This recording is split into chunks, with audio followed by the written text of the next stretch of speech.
Hi, everyone. Thanks for coming back to Technology Envoy. This is a very special interview we have today.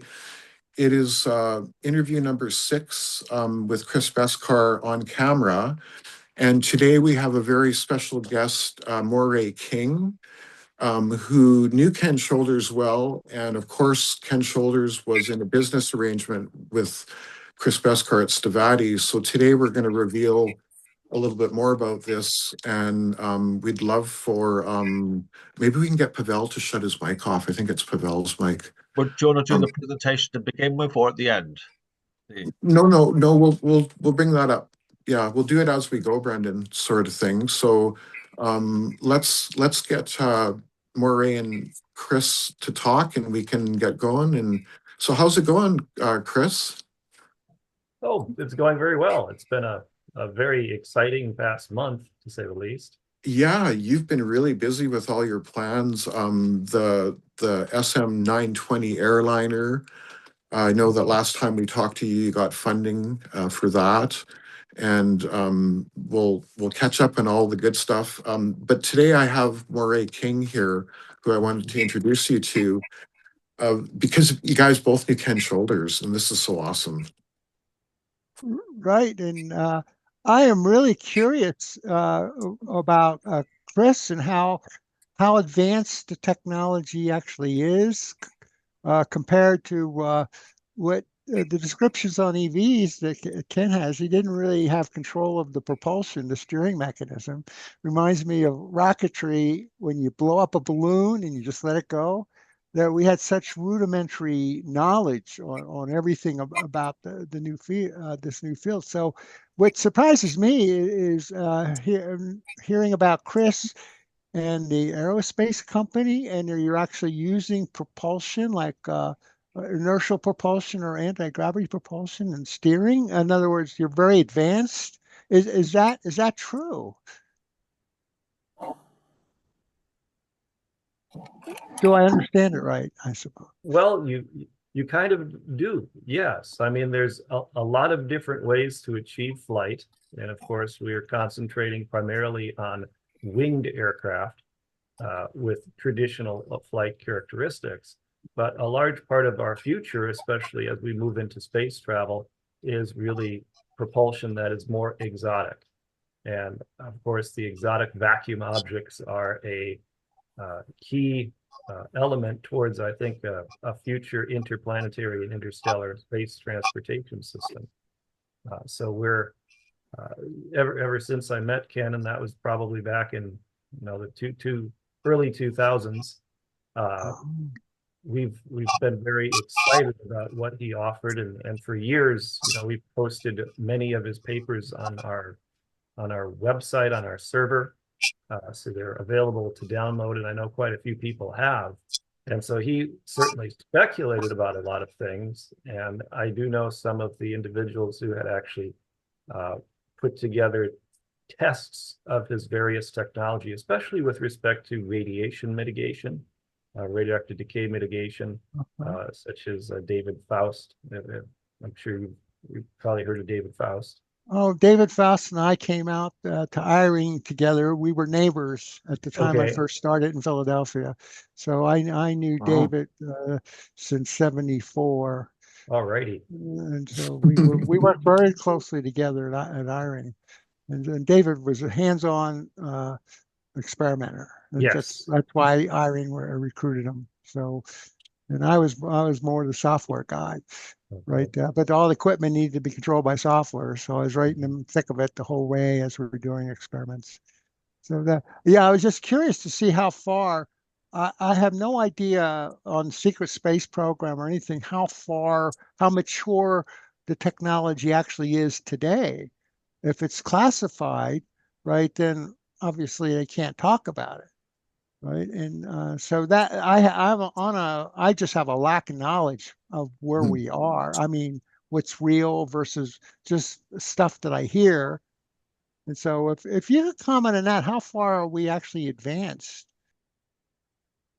Well, I think, and this is, I'll just say this is speculation, that the Navy glommed onto it probably after Ken Shoulder's death. And if you kind of look at the timeline of some of the information that came out, especially regarding Navy patents, this was really all after Ken passed away.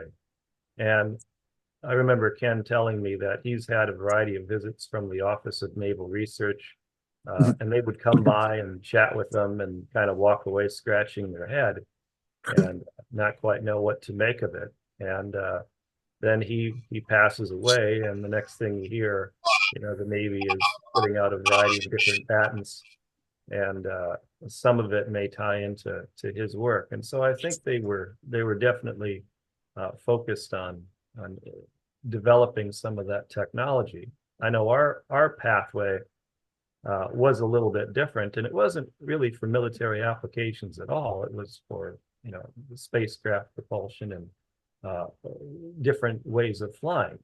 And Ken was, I wouldn't say he was against the airplane business, because he seemed to love airplanes and helicopters, but he wrote a little paper that you can download that really kind of attacks the business of airplanes and just airplanes in general, and was focused on more of a personal air transportation system.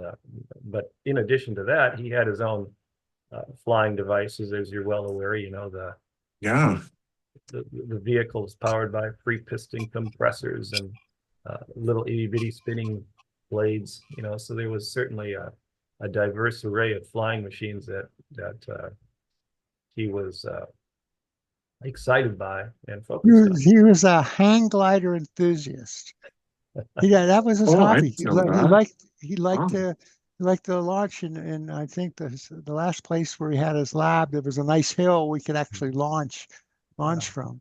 So that was cool. no, his dream was propulsion, right? And that's what his quest was. So as far as I know, we got the mechanism of propelling, but no steering. It would just be whatever. All right. I suppose you could steer it by external fields, but that's the extent that my knowledge of how far he got. And he says it's really fundamental. And of course, the transmutation from the strikes, that was huge, because it proves a paradigm shift in nuclear science. And so definitely not popular, but that's where Bob Greenyer and the Russians, their ball lightning and transmutation conferences. So there's a real disconnect between Western science and what they're willing to look at, and how far the Russians have proceeded ahead on this effect, because in a way it's the proof. The ash never goes away. The craters don't go away. The unusual isotopes not readily found in nature can be studied again and again. And so it really had to sort of bird in hand type of proof that once you make a crater from the strikes, you have your proof that you're outside of the standard paradigm of this, or at least the Western standard physics. And of course, the Russians have taken off on new theories of the nucleus and things like that. I'm lucky to have Bob Greenyer help us translate what they're thinking. They're way advanced on their modeling of, and they have much more complexity on their modeling than the simplistic vortex ring, just a single vortex ring. They have the fractal nature of structure and fractal natures of making filaments, vortex filaments, and then spinning those into a higher order filament. And so you can see a mechanism of fractal structure. And Bob Greenyer's all excited about that. And so he gave me a dump at the conference, this last Tesla conference. I said, whoa, they are way, way advanced. It's just isn't their thinking. Well, I'm not sure. Well, how do you know it's all right and everything else? It's just the modeling. But I sure know Bob Greenyer was excited about it. So I guess the fundamental question I have no idea on the quote secret space program. That kind on how far we're advanced. Do we have UFO propulsion and navigation? The other question is like Sala brought me thinking of that. Do we have help? Do we actually have contact? We get accelerated along, but of course, if the technology is gifted to us, then we're obviously restricted on what we can do with it. So having a secret space program idea may be true, but we're really teamed up with them, and thus we're restricted on what can be done and what can be discovered. So it's kind of puzzling. I don't know, when I hear disclosures, I see a contradiction between, oh, I'm disclosing the secret space program stuff. And I says, well, if you're on a real classified project, you're not supposed to be Right. talking about it. So I see a contradiction. So I personally don't know what's real or what's not real. So I have no idea how far we advanced. Maybe Chris certainly knows where humans are at with their technology versus uh, versus uh, alien stuff. It's just you see, you can understand my contradiction. Okay, Yeah. we're still stuck on the Well, airplanes and everything else. We have the charging, like the Townsend Brown effect. We can charge the wing of the B-2 bomber and cut down the friction, et cetera, from ion propulsion. That's still standard science. But to get into warping the space-time metric and creating propulsion, and then anything going into hyperspace, right, I would say that's beyond our technology. But I have no idea because it went classified, I think, in the 80s, right, with the Ronald Reagan program, the Star Wars program. Even they wanted to classify the toroid, the plasmoids that Ken was working on. He knew they were about to, and he told me the story of how he uh, foiled them, so to speak, right. because he worked with the. Let me tell you the Yes. same story. No, I'll let you tell the story, Chris, because I've been talking too much right now. Go ahead and Well, I'll you tag know, team you, right? no, I'm delighted that you're speaking as much as you are. It's great, and I want to hear more.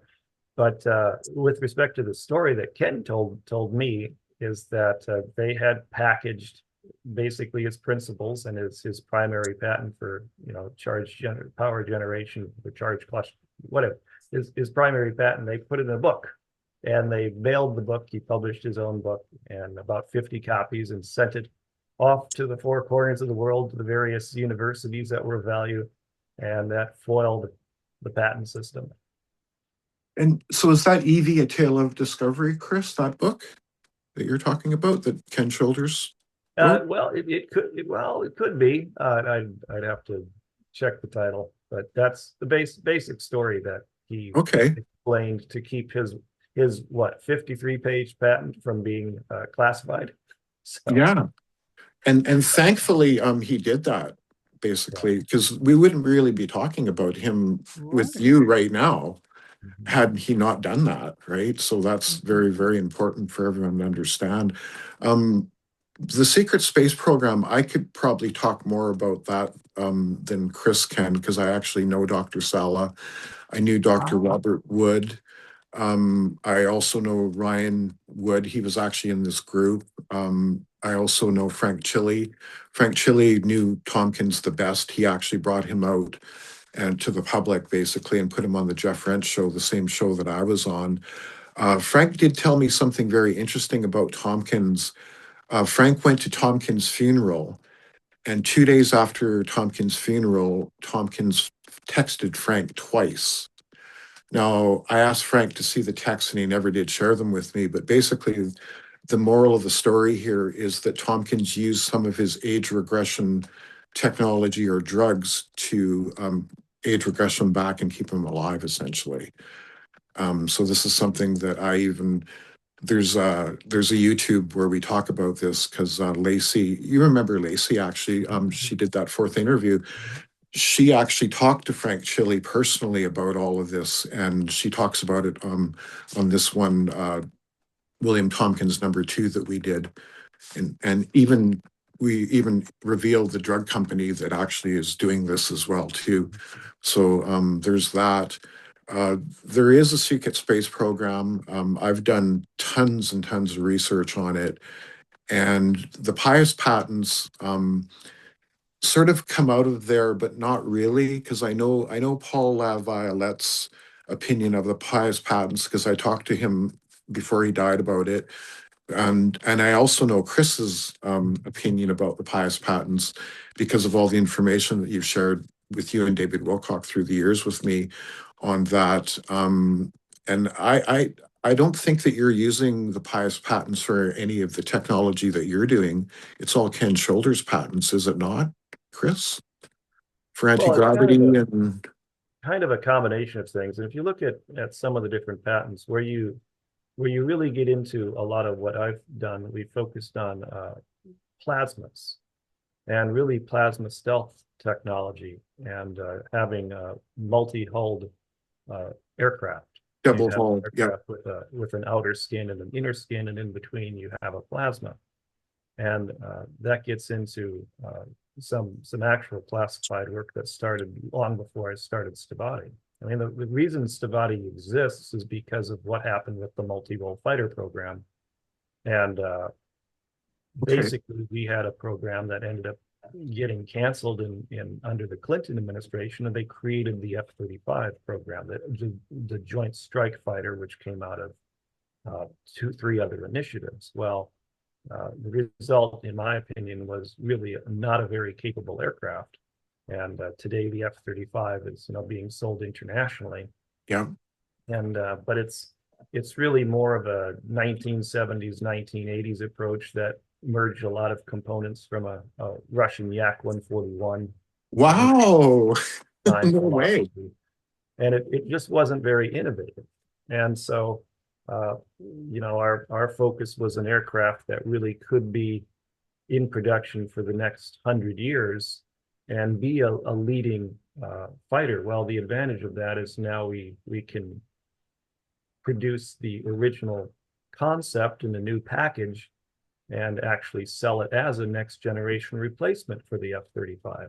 So what it boils down to is we could have had the airplane that could replace the F-35 in 1995, Wow. but instead we went back to pretty standard tech. And the F-35 has some strong challenges, and they've been identified over the last 20 years. Yeah. And so you could almost say that on the public side, our technology has been restrained by at least 30 years. We're 30 years behind in the public. And I'm talking about the military public. I'm talking if you're in the military and you're working on a B-21 or an F-22 or even an F-47, all those airplanes are 30 years behind where we could be. Wow. And so it's just a sad state of affairs. And that doesn't even get into any more advanced technology. This is just baseline of what we could have done for the future starting in, say, 1992 versus the pathway that we took. And the pathway that we took is very, one, it's very brute force, but it also, they're talking about 5th and 6th generation aircraft. Well, most of the airplanes that you see that are advertised as 6th just aren't. They're still using the same approach to stealth technology we had in the 1980s. So that's really a kind of a different mode. And when you get into advanced spacecraft, I'm glad that the Pius patents came out. I mean, there's no question of that. Yeah. But there's so many different approaches to, say, controlled nuclear fusion, high temperature fusion and low temperature fusion alike, that are viable. And Right. instead of pursuing them, and it's just like what Moray was saying about the nature of Western science, there are significant academic opposition for the advancement of different approaches and different theories of how the universe is put together on a fundamental level. And it's even in the classified world, that's not explored very much. And it's kind of sad. And many of the people who were working on the more exotic technologies in the classified world, they're in their 80s now. Many of them have just passed away. And so there's a real challenge that we're facing of who is going to continue the legacy of advanced technology work. Right. So it's really a challenge. Now we're kind of fortunate in Stavatti that we're number one. I mean, we have a background that goes before we founded in 94. Between 94 and 2004, we were extremely active with respect to very specific classified activities. And we didn't even do it under the Stavatti name. I mean, if you like, you look at how you do, how can.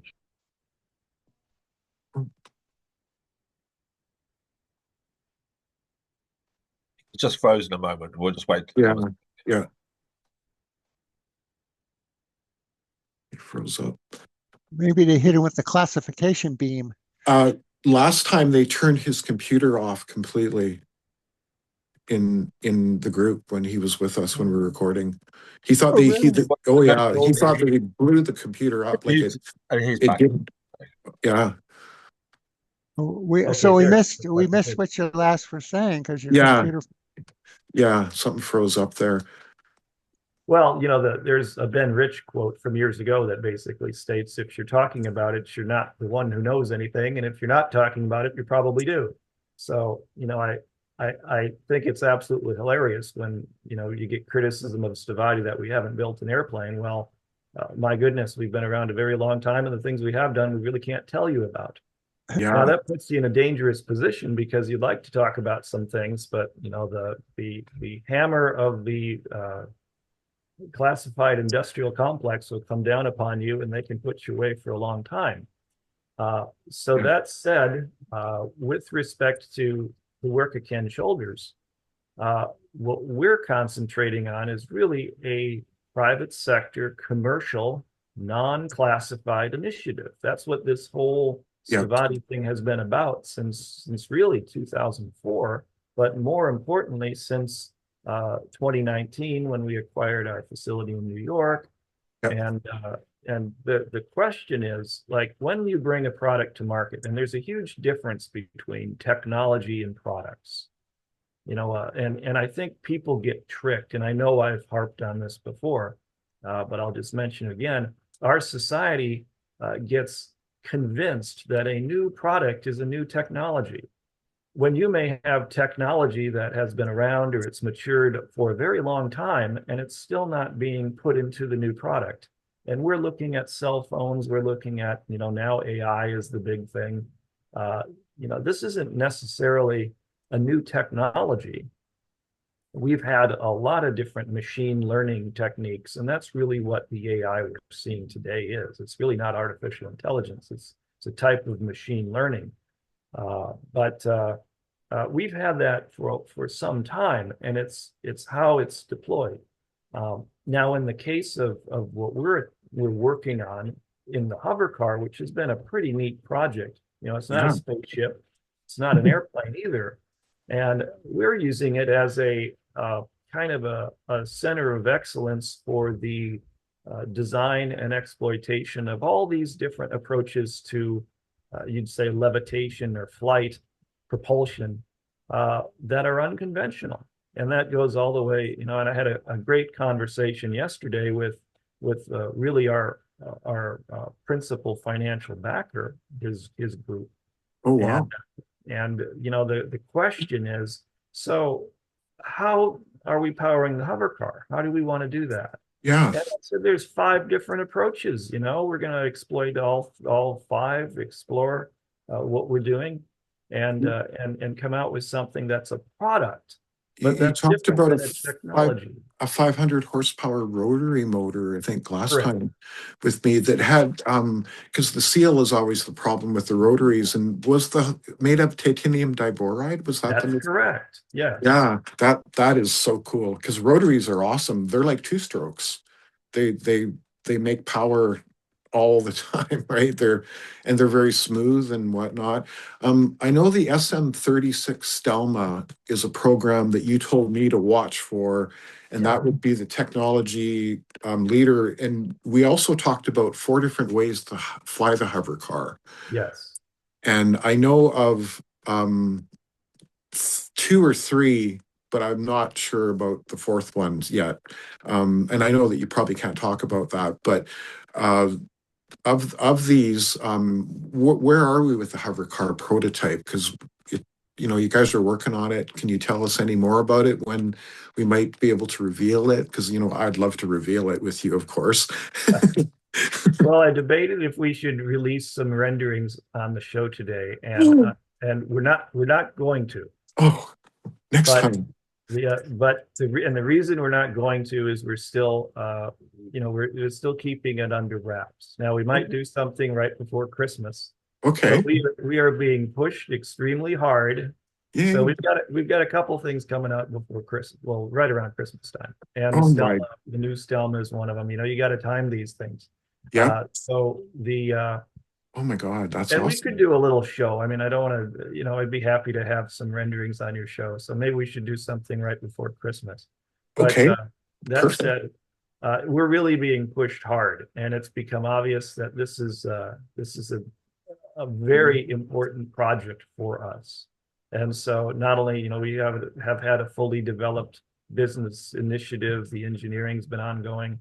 And with respect to the Ken Shoulders technology, that is really viewed as one of the, I wouldn't say pillars, but almost the pillar of the future of science and our understanding of the cosmos. And so how we combine that with a variety of other electric universe ideas. Yeah. So, you have a situation where you're working on propulsion, but at the same time, you're trying to solve the mysteries of the universe. And they kind of go hand in hand, which They do, yeah. And it's of course great to talk to people like you, Moray, who've been involved in all of this, and I've heard of you for years and years and years. And I'm glad to finally meet.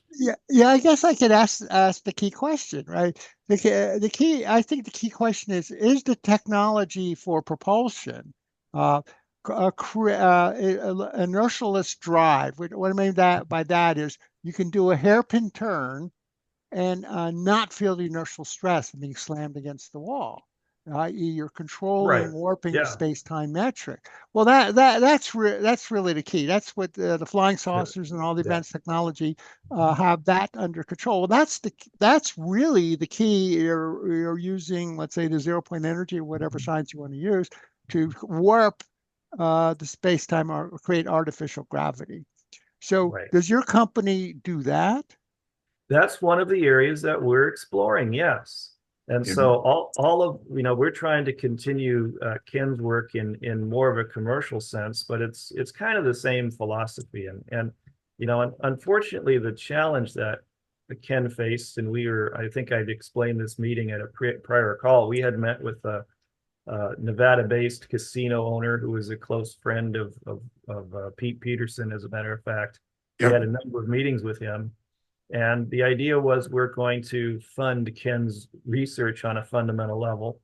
And out of it will come X, Y, and Z, of which one of those, X's was probably propulsion.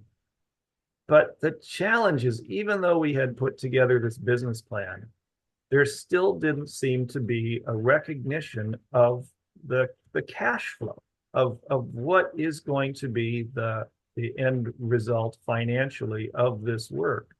And that's what's really sad, because when I look at this, I can see 1,000 different ways that you're going to get a return on your investment. There's no question that exploring the work of Ken Shoulders and charge clusters and EVOs is going to result in a monetary return. Absolutely. But to the financial community, especially a community that's pretty much based on real estate. And if you look at the parties that run the world today, they're mostly concentrating on real estate. Yeah. And they have no interest whatsoever in this sort of work. And they need it distilled to the point that, what one of the arguments I'll make is ChatGTP and SuperGrok exists to take complicated subjects and reduce it to a level that a realtor can understand. And until we had that level of technology, I don't think this particular human demographic can even conceptualize. It goes over their heads so quickly. And it's very sad, because capital has been locked up and never deployed to really do innovative work. And there's this academia, which serves as a firewall to make sure that anything that might be of significant impact or interest just doesn't get the funding because it just doesn't fit within the paradigm. And we got to sink another $60 billion into building a tokamak reactor. Yeah. When you got the last interview, you talked about getting funding for the airliner.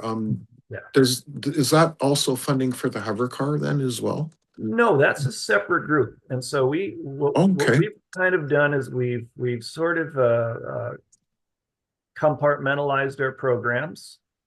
We have, a variety of new aircraft we're bringing out, and many have started out on the military side, but really the commercial side, the commercial airliner is far bigger than the military programs. And what's Wow. far bigger than the commercial airliner is the hover car. And Oh, that really? Wow. realized over the last, 2 months that, hey, you do the hover car and you don't need to really do anything else. And so Oh. there is an interest in, there's a genuine interest in certain segments of the financial community. And these are not in the United States. The US Yeah. based investment community is very far behind. There's very little interest in any technology. I'd say you have far better luck in Asia and the Middle East. And really, it's Yeah. the Middle East investment community that's driving the advancement of technology in the world. It's not. Wow. And of course, what's nice, we touched upon the Russians. Stavatti has a very Russian approach to our work. We do Definitely. whether we're paid or not. It doesn't matter whether I'm making a paycheck. I don't care. We're continuing to work on the projects, and it's not about having flashy equipment or flashy laboratories or it's more of a practical approach, and it's how you can get things done on a very small budget. And but the sad thing is that when you're doing business in America, the cost of doing business just in operations, just this hangar that we have, this facility, it'll eat you alive. Yeah. Yeah. And the concepts of incentives, we have made kind of a declaration now. We haven't received any financial grants or incentives to be in New York or Niagara Falls. We haven't, we received a tax break, but then we learned it was a tax break we paid for. Then we learned that the amount of money we put in buying the tax break cost 10 times more than the value of the tax break. So we canceled that and decided, Wow. it's not the thing to do. Now we're actually expanding into states other than New York. Okay. Including California and probably Texas. Okay. We've got some satellite offices all over. But with respect to the airliner project, we have opened up our joint venture office already for that. That opened up back in June. Oh, And wow. I'm very excited about that project. And we'll have some great news about that in about right around January 1st. But the airliner project has kind of expanded. And if you've been watching us, we have two different airliners. We have the 920, which is like a 737 replacement, and then the 940, which is a wide body. It's a 400 passenger commercial airliner.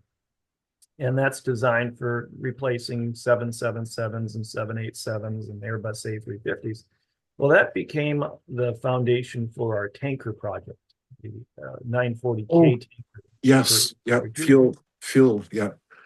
And so we've been focusing on that, and that kind of shanghaied the whole airliner initiative, because for about 3 months we were very concentrating on the tanker, and we still are. And there's talk of a stealth tanker as well, and we do have a stealth tanker design that we haven't revealed publicly. Stealth tanker. Wow. We're keeping that quiet for some time, but that's really the conventional side of things. And when you get into the more exotic technologies, we've had, we do regularly get contacted by different individuals, and we formed a very interesting partnership with a party that has been focused on a harmonic view of the universe.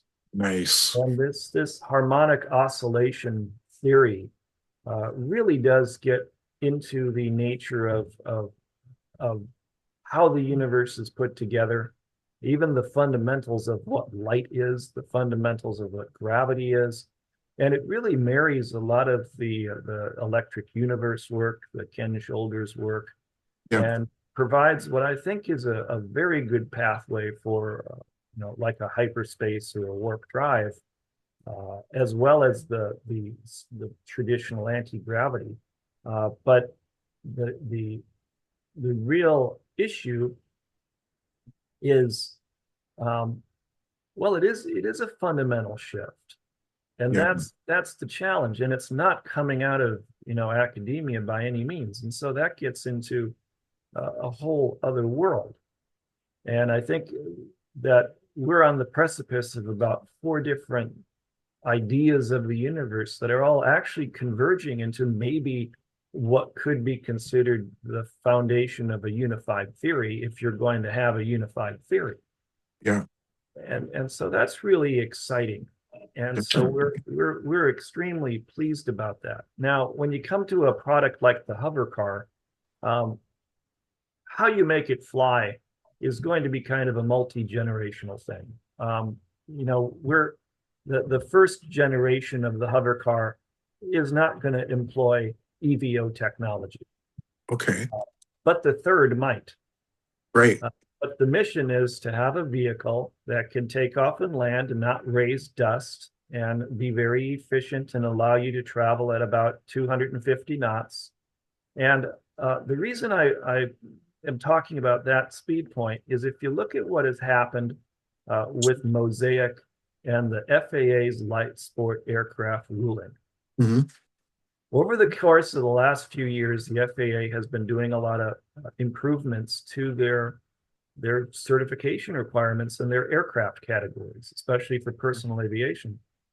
And in July of this year, I think it was July 18th or 17th, they made a breakthrough announcement that basically said that we are going to have a number of airplanes that can be considered light sport aircraft that don't have to go through the regular FAA certification process, the FAR 23, and it's better than the light sport characteristics we had up until now, which limited the weight of the vehicle to 1,320 pounds. It limited really what you can fly at night. It was very restrictive. Today, and this is very important for eVTOLs and hover cars and vertical takeoff personal air vehicles, we can now have an aircraft that doesn't need to be FAA certified in the traditional means. We have a certification category that allows it to operate and to get out to the general public. And this regulation was so critical to really making something like the hover car possible and affordable.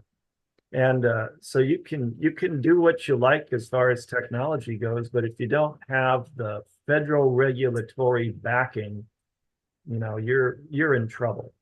Yeah. We're very excited about that. And that was really the kickoff for 3 of our aircraft projects, because we're targeting low cost, we're targeting accessibility. And so we got everything from a conventional tricycle gear airplane, which is our SM-150, up to the hover car, and they all fall within the same spectrum of certification.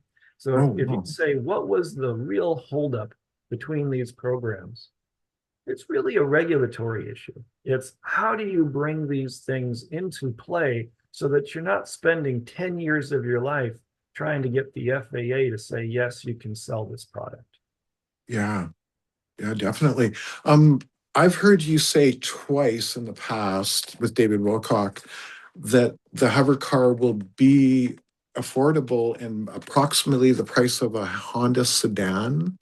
Is that still something that is in the realm? Or that is absolutely what we're pushing for. We want to be price competitive with, your Hondas and your vehicles, in under that $100,000 range. Now there's people that want to push it higher because it's an exotic vehicle, but the whole idea is mass production, about 300,000 units a year, and to make it affordable. Yeah. Because if you just make it a, if you sell these things, this is one of the big problems I have with the eVTOL business. Most of the eVTOLs you see today, they're all priced at far more than $1 million. Yeah. And it's one of the biggest problems with the airplane business is, and it kills the airplane business. It's just out of the price range of Yeah. every. Yeah. So I think I said this to you before. You're going to be like the Henry Ford of hover cars, essentially, is that's kind of the idea with the Model T and making it affordable for everyone. Yeah. And so the power plant is going to be gas powered initially, a rotary, like you talked about different ways, but eventually, will we get to the compact fusion reactor as a power supply for the hover car in the That future? is certainly the target. I'd either say compact fusion approach or an EVO approach, Yeah. or at minimum something else that allows you to have about a year between refuelings. Okay. And that something else has about a 30-year history, and it's been deployed and it's out there, and it's something that we've used in the special access environment to keep certain aircraft aloft for a long time, and Wow. it directly translates into space propulsion because it doesn't need oxygen. It's Right. it's a thermal electric effect. Wow. Very cool. That's a cool thing. Yeah. Brendan, we found maybe Brendan, we can just bring up the Pete Peterson ones. We found a couple things, or I found something very interesting that I wanted to show you. And it was found I gotta look at my notes. It was found in Philadelphia. This is the presentation, is that right, Eddie? Yeah, but let's just bring up the Pete Peterson part of it, because John's not with us, right? So we're not going to go through that part of it. So the picture of Pete Peterson, and then there was that thing that I'd found. So go back.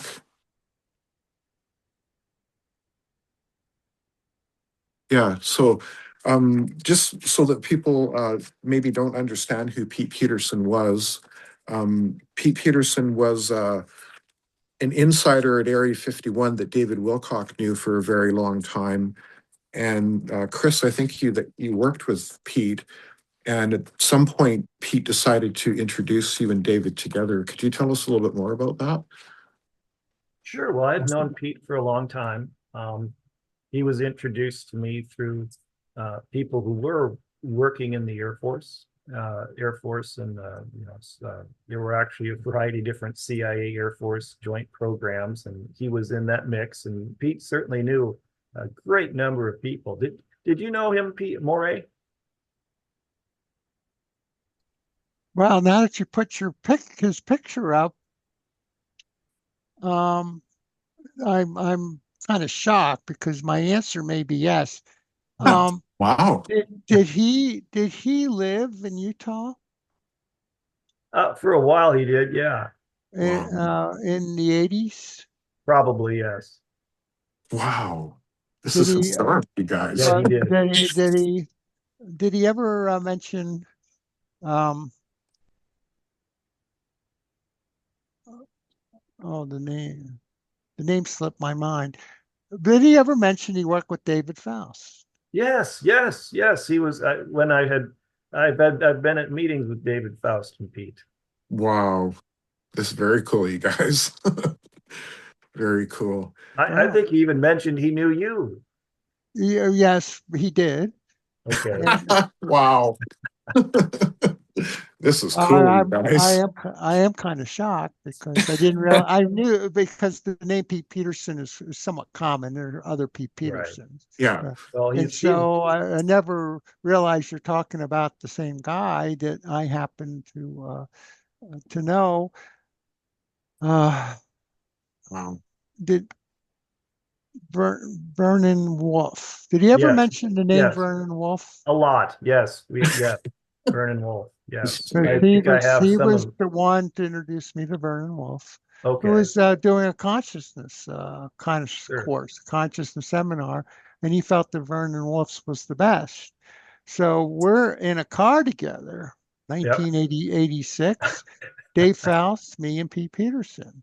And we're Wow. driving to a conference, I think in Denver from here in Utah. And boy, he just the whole time going down out to the conference, coming back, he was just raving about Vern Wolf's consciousness program and things like that. And then he caused me to say, okay, I want to meet this guy, and he's right here in Provo, Utah. I'm in Orem, Utah, so we're in the same um, uh, area.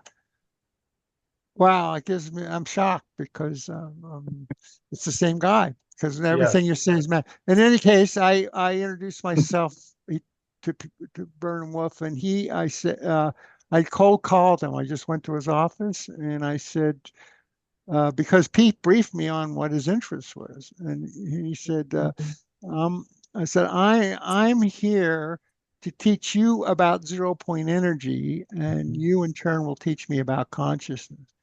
Oh, And wow. Vern Wolf was shocked. And he said he closed his door. He says, "Stop all the other visitors." And we talked for about 3 hours Sure. because Wow. he said, "Well, do you know where I was?" I said, "No," but then I asked him, "Do you know where I was?" And he said, "No." So I explained that Pete Peterson, right? We played at the conference here on the country. He raved about him, and he was interested. Well, he says, "I was at a conference on consciousness at the same time out in California. We all agreed, oh, we got to understand zero point energy because the feeling was somehow the nature of consciousness, the nature of your soul, the nature of everything is not in the body at all. It's Right. out there in the field, an organized field, and the body's more like a radio receiver compared to Yes. what's really going on. And none of us knew much about it, Hmm. right?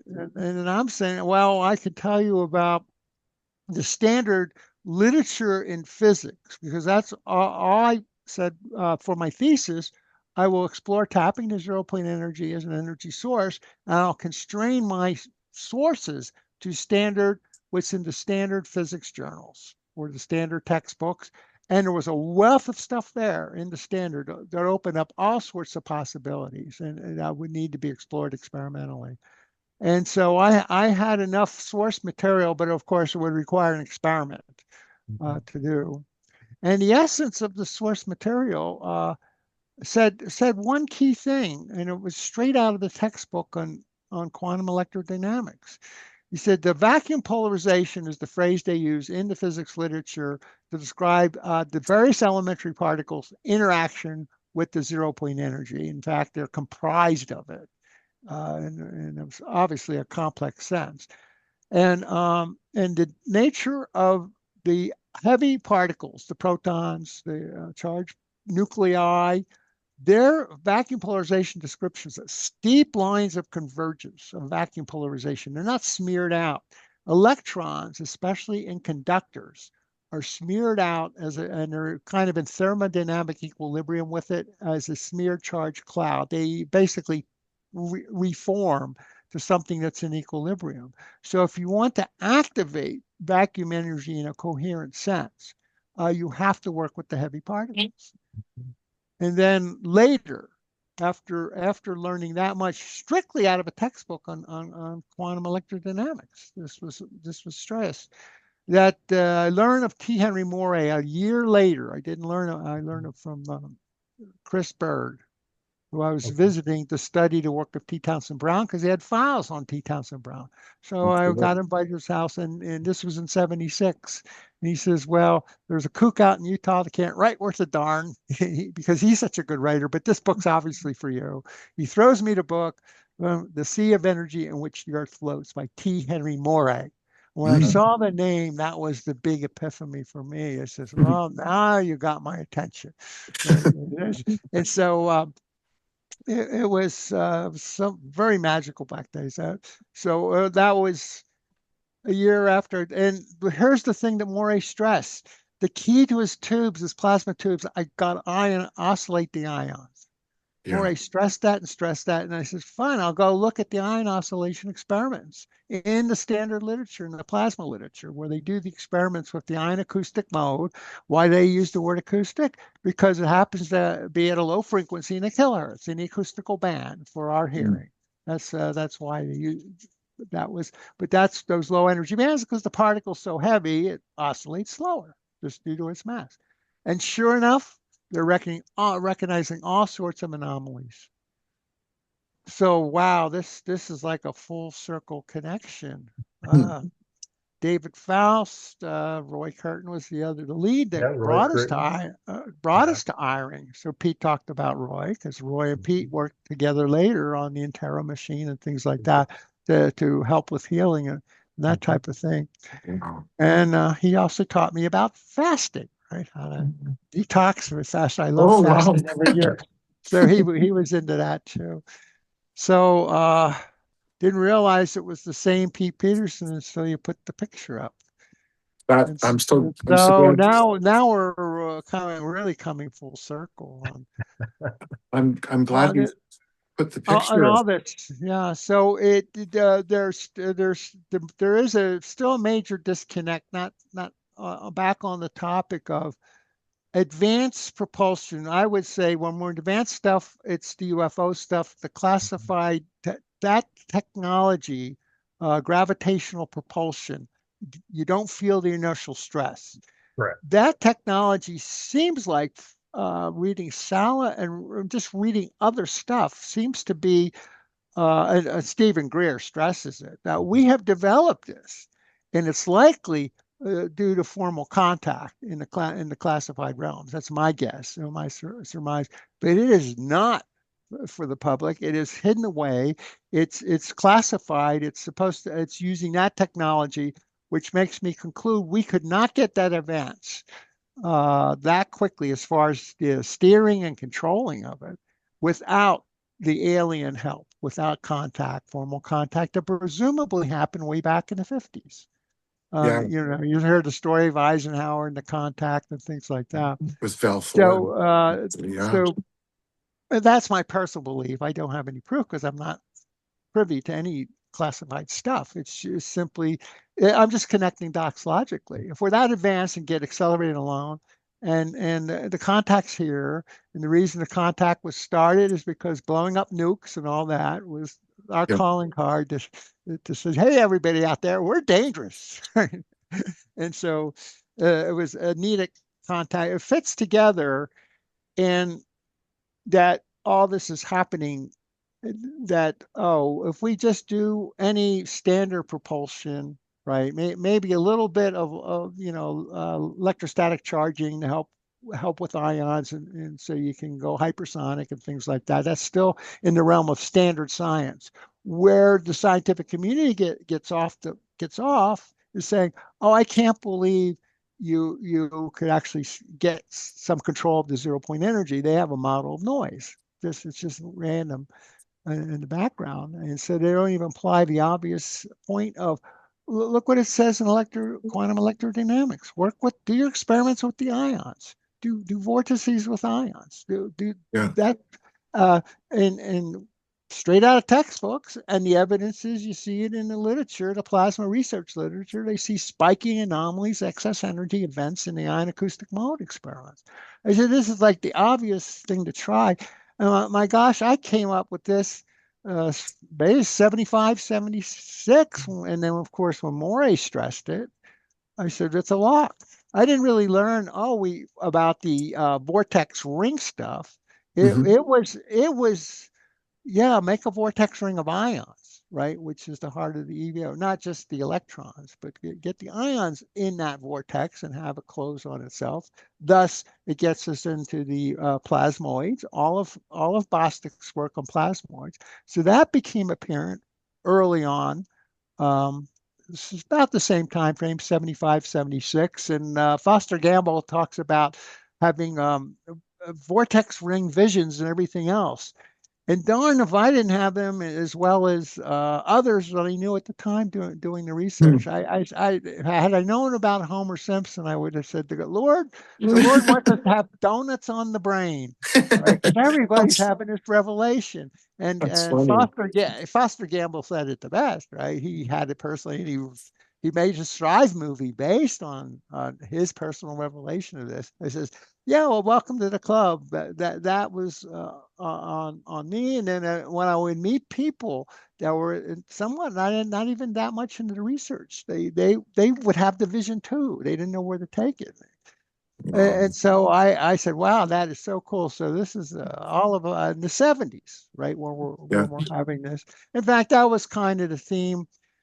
The first paper of my first book, Tapping the Zero Point Energy, that paper I presented in 1978, essentially it was my PhD thesis topic, proposal, if you will. I said, here's what will involve the vortex ring. It seems to be involved, and the ion oscillation seems to be involved, and the references to the standard literature on ions being the activator for the vacuum energy, the orthogonal flux model, which really was too complicated to develop, came from John Wheeler, going all the way back to 57 when he wrote Geometric Dynamics in 62, but his original paper, I think, was in late 50s in the Physical Review. So John Wheeler kind of was the source, and he says it's so complicated, and the objections from the physics community was, oh, it's noise, it's random. I asked, well, how can you tap the vacuum energy? He says, you can't tap random stuff. But then Prigogine wins the Nobel Prize in systems engineering. Well, it had to be in chemistry. He didn't have a systems engineer, but he was a systems engineer. My PhD was in systems engineering. That's what my major was. And I said, the breakthrough happened in 1977, where they showed how self-organization can occur in nonlinear systems, and to be nonlinear, far from equilibrium, and have some type of flux through it. And the flux was Wheeler's quantum foam, nonlinear. You could just do a pulse to drive it far from equilibrium, and the plasmas are very nonlinear in their behavior under these circumstances, which takes us right back to Paul Violette. He says that's the key to self-organization is these type of events. And I said, then you go from chaos, it couples into the system, to a self-organized system with excess energy. And then if you start to tap the energy, you're warping the space-time metric. So all the dots connected, boom, boom, boom, boom, boom, very, very, very quickly. And I really, in all the years I presented over and over again, I kind of feel like I need to apologize to the audience for being so repetitive, repeating the same boilerplate slides.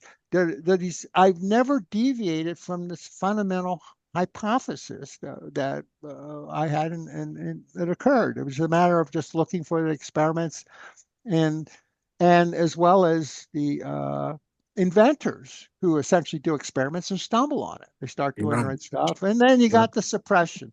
Then I hear it's all been classified. And I said the basics, in my opinion, are not that hard to do, and it wouldn't surprise me if we made the discovery in the 50s. But I said the engineering, that is hard to get control of steering, right? Just the same thing.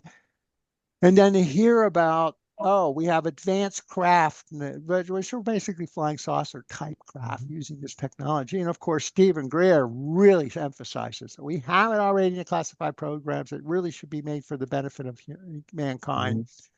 And so I believe it when I hear, oh yeah, we have it, but it means if we're that advanced, that contact has already occurred. The deal has been made amongst the various governments. It has to stay classified.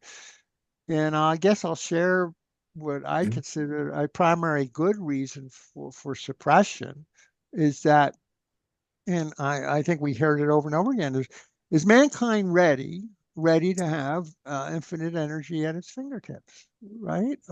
What could go wrong, right? And so one answer is be careful what you wish for, because until you have a mature consciousness, What are you going to do with it? Yeah. You'll just blow yourself up. You'll just make another weapon. It's like, what's the point of having it if you're going to just destroy yourself? So we're stuck with the conundrum that I think we've all talked about in all the other meetings. We need to have a consciousness transformation in order for the world to receive it publicly and maturely. We can't just use it for weapons and things like that, which I'm sure they have. And I also believe if it was gifted to us by the contact, then they're keeping an eye. You can't really use it. We're have like guiding. It's like guiding parents that are more mature. Says you have to grow up before you're I, allowed to have the I, toys. I think that's why the Navy released the pious patents, and that's why, like Chris was saying, it was very important that they did that. Although I don't agree with everything that's in there, it's very important. We have another surprise. I was going to ask Chris when Ken Shoulders and Pete Peterson knew each other, but I found something the other day in the Philadelphia Science History Institute. And Brandon, if you could go to that next slide, I want to show you guys this because this is really cool. It's really hard to read, but it is something that came from Pete Peterson to Ken Shoulders. The date is 1976. And some of the talk there is about a bismuth wound dielectric motor disappearing, physically vanishing. And this was, yeah, just a card that was found in the Science History Institute. So Chris, could you tell us a little bit more about the relationship between Pete Peterson and Ken Shoulders and when they met each other and how much they worked together? Well, I knew they went back quite a ways, probably long before 1976. So I'm Okay. not, I don't recall the exact story of how they met, but I do know that he gave an extensive history of Ken, that he was well aware of who Ken was and had great admiration for him. I love the bismuth wound dielectric solenoid because bismuth wound dielectric solenoids are extremely important to the future of transportation. And we're doing a lot Yes. with bismuth. And I've been one of the big promoters of bismuth for a long time, so it's, Yeah. but Moray's description of Pete, that's Pete. That's Gary Dean, Pete Peterson. That's the exact standard story. And I had been engaged with Pete since the 90s. So I had many stories extremely similar to Moray's. I mean, I had lived in Idaho. I had actually moved to Idaho because of Pete. Actually, because of Pete, I moved to Oh, Idaho. wow. And we set up we were in Boise, Idaho, and Garden Valley. And later I moved up to Sandpoint and was up there for a little while. And then eventually moved back to Minnesota. And now I'm currently in California, and we have our facility in Niagara Falls. But Yeah. so Pete was a very good friend, and we spoke regularly. Now, as he's a very interesting person as a scientist. We had an extensive support team focused on things that Pete suggested. He was definitely tuned in, to say the least. And the network is vast and huge, and many people may forget him and be easily reminded of who he was. But this particular little note really does summarize a lot of the standard Pete Peterson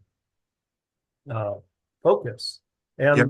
the bismuth wound dielectric is that's that right there.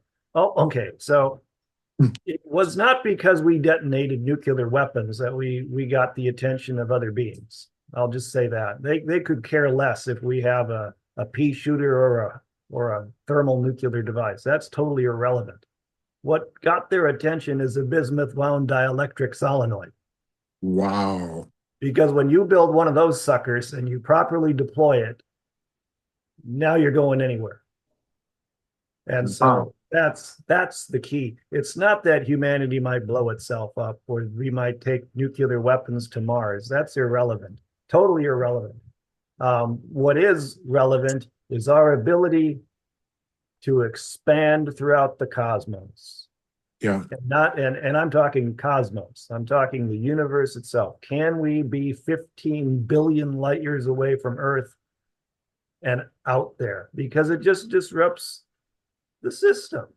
Yeah. The easiest analogy is what happened when Jesse Ventura became governor of Minnesota? And I happened to vote for him. I was in Minnesota at the time. I lived there. I was one of Jesse Ventura's supporters. I helped get him elected. I remember him. Yeah. The official response from the media was by Dan Rather was and he said this on election night when Jesse Ventura won. This is like Fidel Castro riding into Washington, D.C. on the back of a hippopotamus. Oh, It wasn't supposed to happen. And if yeah. you know the story, the moment that Jesse Ventura was elected and started actually doing the things he needed to do in office, he got a briefing. He was brought, and we had the FBI, the intelligence community, we had CIA ask him, how did this happen? This wasn't supposed to happen. Certain things are not supposed to happen. Yeah. It's that simple. It doesn't have to do with if you have a nuclear weapon. It doesn't have to do if you're at a certain level of technology. There's just certain things that are not supposed to happen. And what we've been attempting to do at Stavatti, and we're very focused on, is we are working on propulsion technologies without any external help. This is all from people. This is from human beings. This is from first order principles. Yeah. This is getting a fundamental knowledge of the universe and applying it to a product. But at the same time, being in a corporate organization that isn't going to forget the fundamentals. And Yeah. the fundamentals are free. I mean, these are things that you advertise. And I'll just say, hey, to the entire universe out there, if you want to understand a little bit about exotic propulsion, explore this line right here: bismuth wound dielectric. Wow. So it's pretty cool that I Yeah, found this the other pretty day, cool. actually. Rule of thumb: invest in bismuth. You know, Oh, There by we the go. way, once again, this slide gives me chills. Um, Yes. let me tell you the backstory I on like my it. experience to the date 9/17/76. Well, that summer, that's when Dave Faust and I drove and can't remember, drove down to meet Chris Bird and read his files on T. Townsend Brown. He said he had all the collection from before the war. He had the huge collection of files. It happened to be that the Psychotronics Conference #2 was right there in Washington, D.C. And Chris says, I want you to do me a favor. This was like on Saturday. I want you to rubber hose this guy you're going to meet and see if he's for real. And the guy was J.G. Gallimore. The 1976 Psychotronics Conference happened to be in Washington, D.C., where Chris Bird No lived. way. And then he took us over there to meet them and when I was and watch other speakers at the conference. And my impression was as I was listening to them, I said, what a bunch of kooks. And little did I know, a few short years later, I would be joining them.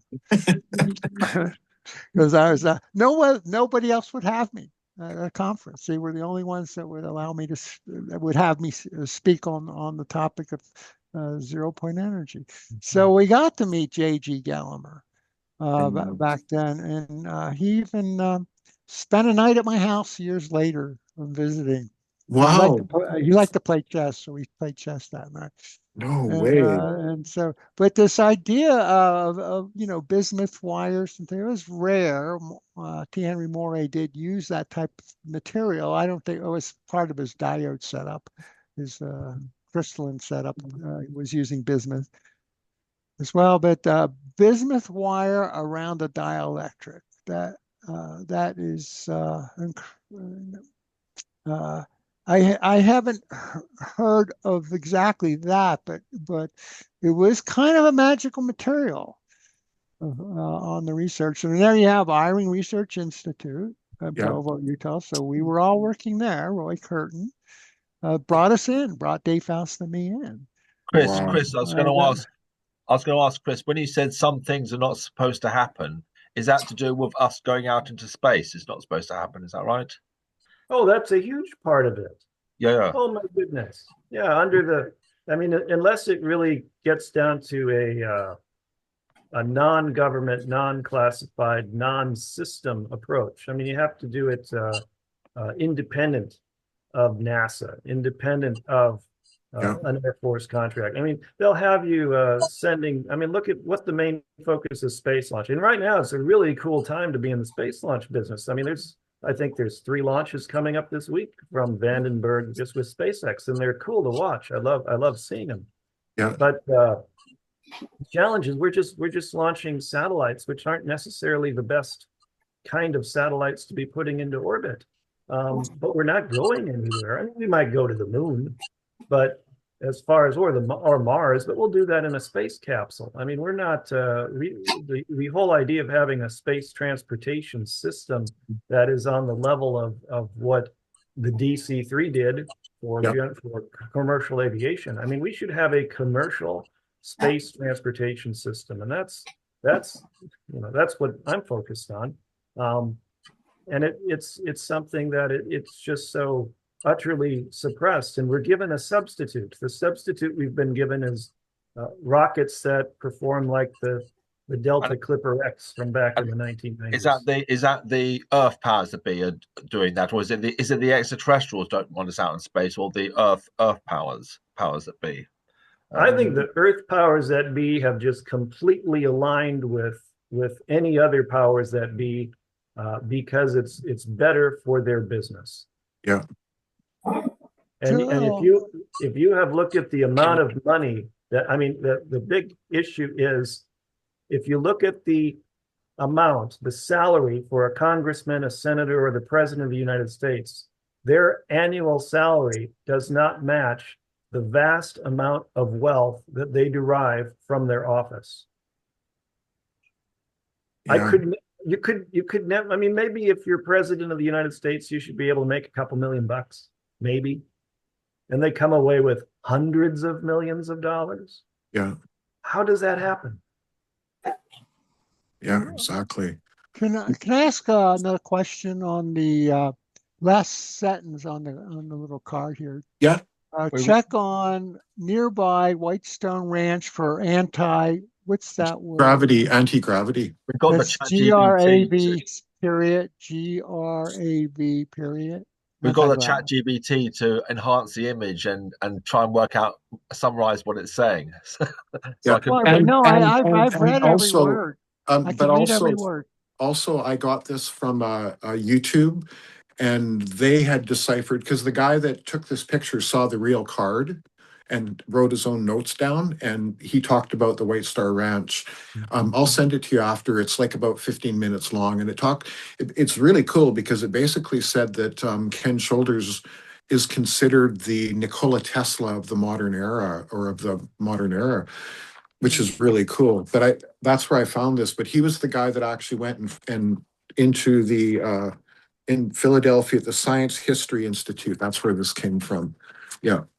I'll send the little thing to both you guys when we're done here, for sure.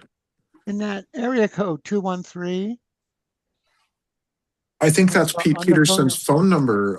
Yes. What area code is 213? I don't know. That's where LA, that was his phone Peterson. at the time. LA. I don't know if that's. Yeah, LA. And LA is what is that? Los Angeles? Does that stand for Los Angeles? Just before Peterson. I'm not sure, but I think so. Maybe. Yeah. It was a pretty cool find. Moray. I'm amazed. I'm just amazed. Me too. I'm in the thick of it. There's Eyring Research Institute. Yeah. For AF is Air Force. For Air Force. Yeah. Yeah. I'm not sure what the first part says. It's got the guy's name, J.G. Gallimore. And then there's a 49 that's in and then it says crystal some Crys- something. Uh, crystallography. yeah, it could be. Yeah, works for Air Force at yeah, Provost. So were you actually at that institute, Yeah, Moray? I was recruited to work there. That's why Oh my I came God, out of Philadelphia.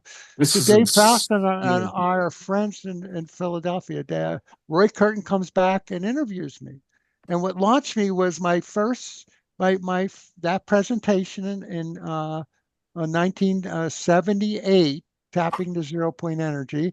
But it turned out that they knew of me prior to that because I was friends with Dave, and we were mutually researching this Wow. since we met. I think in 76, late 75, 76 time frame. I was alone for a year, uh, trying to make my case and talking to people at Penn or University of Pennsylvania, where I was a graduate student. Yeah. And I would give little presentations on what I dug up. And I says, I think there's something to this zero point energy, and it should be explored. Yes. And why didn't you tell the engineers that it exists? That was my big amazement that I never heard of it. I'm electrical engineering. I'm friends with the professors at the Moore School of Electrical Engineering, and my master's was in systems engineering, as was my PhD in the coursework in systems engineering. And Yeah. when it come time for the proposal for my PhD thesis, I finished all the coursework. I said that was it, tapping the zero point energy. And they said, oh, they rolled their eyes. Can't you do something normal and get out of here? Oh I said, wow. no, no way. I'm passionate about this. And just then is when I got invited to come to hiring, and they were interested in doing the research. And they recruited Dave Faust the year before, and he was talking me into it. And Yeah. Roy Curtin came out and interviewed me and got the invitation, and away I went.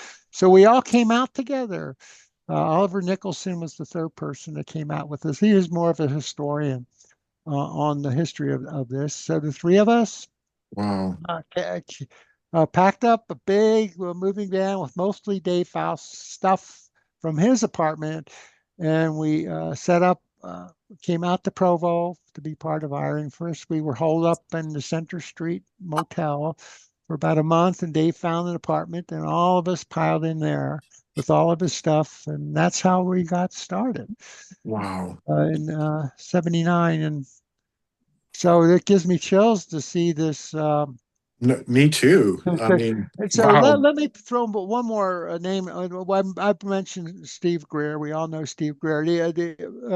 Everybody pretty well believe him. Yes, we have a mature uh, programs already been done in the top secret facilities with the technology of the flying saucers. It's all there. It's being hidden from humanity. It's not to be used. It's to stay classified.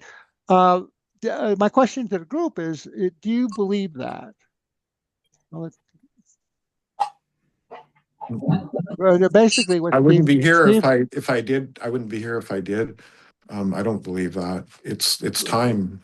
I think that's why the Navy released the PIES patents going back to 2019 no, again. no, I mean, do you believe? My question was: do you believe that there indeed is a classified program that Steve Greer has been talking about Oh flying? yes, absolutely. Yeah, I I do. know tons about it. I know I do tons about it. too. I know. I met, in the first meeting, I met Stephen Greer, 2003 conference in Washington D.C. We were both speakers there.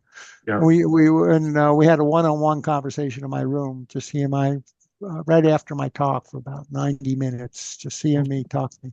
And yeah, I'm convinced he's right. And therefore, this very advanced technology is mature, but it's not in our hands.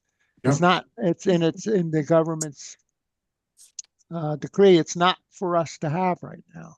And so okay. So we kind of agree on the lay of the land. What are the dynamics going on? Um, that we have the technology in top secret form, which is a true propulsion and maybe even hyperspace. Now, I'm going to have to mute while this phone rings, but I'll let you guys talk. Let me mute out. Cool. Brendan, what else do we have for slides here? I think we have, if you carry on from this point, yeah, so Chris, we can talk a little bit about this because you sent me a picture, which we're going to see in a second, from this conference. And this was in, where was it, in Maryland? Yeah. Yeah, this was the big Air Force Association Airspace and Cyber Conference. Stavatti was an exhibitor at that, and we're exhibiting next year too. We've already secured our booth space, so we are there. Cool. It's a 3-day conference, and it's really one of the biggest aerospace defense shows in the United States. And so we have a booth, and our models are on display, and we're giving pitches and presentations. Yeah. And and you have our cardboard, what or our data cards, yeah. Yeah, cards. on different. Are they on the different aircraft and such? Is that what they are? Yes. Is it possible to get you to send some of that stuff to me? Actually, of course, sure. And no maybe problem. even a model, if you would, of the SM-39. That's my favorite plane. Sure. That's awesome. Yeah, so I think this next slide is actually the picture that you texted me a while back, on what we were just talking about, Brendan. If you can go to the next one. Yeah. Yes, that was our booth at the AFA show. That's correct. Yeah, very cool. Yeah, that would be totally awesome. I can actually remember right at the very beginning, David Wilcock talked about having a little model of the hover car sent to people at the very, very beginning. But this is so exciting that by Christmas time, we should be talking more about the hover car and seeing some information. I mean, this is 4 years now, more than 4 years actually, that I've been connected with you at Stavatti, and you personally for a couple of years now. It was actually Dr. Depak that put me in contact with you. I left a phone message, and he called me back. We had a nice conversation about things. I actually asked him at one point, I said, so this changes everything, I said.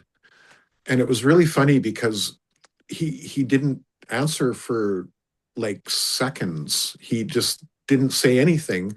Right. And then he said, yes, it does. And then we basically ended the phone call. And that's when you had texted me saying, here I am. And it was February 8th of 2023, I think, when that all happened. And I'm so fortunate to have contact with you so that we can bring all this to the public as well, too, right? Yeah, so I think the next slide, we might have another slide here, Brandon, of the hover car. Oh, okay. Yeah, okay, we'll go to the hover car one. This is the titanium diboride material that we talked about. And the reason why I brought this up was it talks about a DARPA. Did you present this to DARPA, or did it come out of DARPA, or what? Well, we did, and so it's interesting. So it didn't come out of DARPA. This is out of Stavatti and out of the public sector. Okay. So most of our aircraft are using a foam metal sandwich structure. We've gotten rid of traditional stringers and spars and that sort of thing. The way airplanes were built since the 1930s, and like the B-17 all the way up through the standard approach for Boeing airliners uses this. And so this is very similar to honeycomb structure. Yes. Conceptually. Yeah. But it's using a metal foam. And so it's kind of like a composite airplane or a surfboard in the sense that you have a foam core and you have skins. And so this is our approach. Are the skins and the core materials, it's all titanium diboride, it's just in the middle, it's a more porous structure? Yes, and the same approach with aluminum. You do it with aluminum foam or a titanium skin and aluminum foam. So there's different combinations depending on the type of airplane. Wow. And this is good for propellers and gas turbine engines and all kinds of things. And automotive use and many applications. And so this particular response, we had a meeting at DARPA headquarters with the head of DARPA Aeronautics at the time. Okay. A couple of years ago. And he said, gosh, we have been wanting to do something with foam metal sandwich for a long time, and nobody's been supporting it. No one has really stepped out and said they wanted to do it. And we said, well, we've been working on this for years, and this is something that we could respond to. And so DARPA came out with this solicitation back in 2024 after our meeting in 2023. Okay. And so it was an exciting meeting because we had Dick Guild there, and Dick had known Pete, and we had Admiral Charles W. Moore Jr., who was there at the meeting too, and I know who that is. Representatives. Yeah. And so it was a neat opportunity. There's a few different things that we can work with DARPA on, and this is one of the technologies. So, after we responded, we posted this and said, hey, we responded to this DARPA requirement. Now, the challenge with DARPA is that it's not really a commercialization type initiative. It's really more research and development. And so, we're going far beyond that. This is how our airliners are built, and general aviation airplanes. The hover car can be built this way. Okay. But it might not be. So we're keeping that under wraps too. But this is a really neat way to make vehicles. And what's cool about it is it allows you to produce vehicles very affordably. It's almost like an injection molding approach rather than when you're dealing with composites, there's so much work that needs to be done, often hand layups. You can have machine layups, but it's such a complicated process. And while you get weight savings, the costs can be phenomenal to have high temperature composites. Right. So significantly less expensive and a lot less hands-on labor cost. So. Wow, that's interesting. You mentioned DARPA. John Hutchison was going to join us, but we'll get him on a next interview with you. John knows the guy that runs DARPA. His name is Peter. And John actually put me in contact with him at one point here, so it's kind of neat.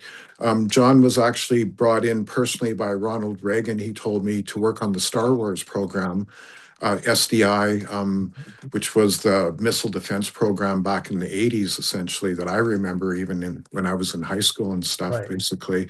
And I think, actually, Brendan, you could show that SDI cover page that John sent to me, which was part of his package from the SDI program. It's at the beginning of all these slides, I think. Beginning of these slides, okay. So yeah, we had some slides prepared. So this is it here. Yeah, we can actually go through. You can go to the front of them there, Brendan, if you want. And we'll show John Hutchison and Pete Peterson. We had John's name here because we thought he was going to be in the interview. There's a great YouTube, or 3 YouTube parts where these guys have a discussion. And then the next one, Brandon, is this is the SDI cover sheet that John had sent to me when he was brought in by Reagan. And I think the next one might be Moray's book. Yeah, we brought that up to show everyone that Moray has written multiple books. This book we've done 4 shows on, including one with Moray, or a couple with Moray. Moray, what are the names of your other books as well too? So the original book was Tapping to Zero Point Energy, and basically they were often on the conferences I would write up a paper to go in the proceedings. And so about every 10 years I would collect those papers, and they would be the chapters of the book. And so this is the second book. Quest for Zero Point Energy. The third book was The Energy Machine of T. Henry Moray, and I was destined have to write that book. And what happened on the same 2003 conference, I presented all the slides I had on the information on T. Henry Moray, and people right after were begging me for copies of the slides. So the so that book And so I said, okay, I'll annotate every slide and make a book out of it. And then the second half of the book was a dump of all my references that I gathered from the libraries because I was doing most of my work in the 70s and 80s, well before any internet. Yeah. And so I like the way Tom Bearden did his collection of references. He would annotate them, make a summary, a little summary paragraph after reading the paper. I would do that and then Yeah. have it in my file. And so the second half of the book was the summary annotations of all the references that I gathered in the 70s and 80s to support the thesis on tapping the 0 point energy. And then the final appendix of that was, of course, Moray's patent, electrotherapeutic device, but that's where he put the coverage of his tubes. Right. The tubes he actually used in the device. He arranged to at least put them in that patent, which was granted. So that was and then the fourth book, Water, the Key to New Energies, about 10 years of research looking at the people claiming running cars on water using the electrolyzers. And most people think, oh, we'll make hydrogen and then we'll burn the hydrogen. Yeah. And looking into that, I says, well, I know straight up chemistry, you're going to cost you more energy to break apart the water than you'll ever get back by burning it. And moreover, and this was even a more important point, internal combustion engines, where you burn your fuel, make heat, and the expanding air moves the pistons, are incredibly inefficient. 25%. Yeah. You're lucky on a super engine if you even approach 50%. You're losing most of your energy as heat. So it's truly, truly anomalous if you can run these things on just using water and electrolysis type of thing. And I never really took it seriously, the Brown's gas experiments and things like that over the years. To me, it was just straight up electrolysis, nothing special here. In fact, I was kind of indignant, right? I said, well, how dare you present a standard technology at our Kook conference? You got to be really far out. And so then I heard Larry Ohio, I think 2005, at the Salt Lake Tesla conference. He presented a very compelling experiments that he was observing for it. I said, okay, that was a really great presentation. I'll look into it next year. And so I thought, well, maybe somehow in the electrolyzers, we're activating 0 point energy and we're shaking apart and getting more hydrogen out, and I don't have to provide all the energy. Mm-hmm. And it didn't take long to find out these things are hardly making very much hydrogen at all. To mimic a car, and how much hydrogen you need to approximately mimic what our gasoline cars can do. It was like 350 liters a minute. It was incredible, uncompressed, right? It's uncompressed hydrogen. I said, there are these electrolyzers, maybe 10, maybe 20 on some of the good ones. They want to run trucks, liters per minute. They're not even close. There's something else going on. I can tell you that in the secret space program called Solar Warden, and out of William Tompkins' work, that they have ran trains, planes, spacecraft, submarines, and everything on hydrogen and water separation. That is a technology that was developed at TRW in the largest think tank that's ever been conceived in the world, that all was connected with William Tompkins, basically, right? So they have done that already. Yeah.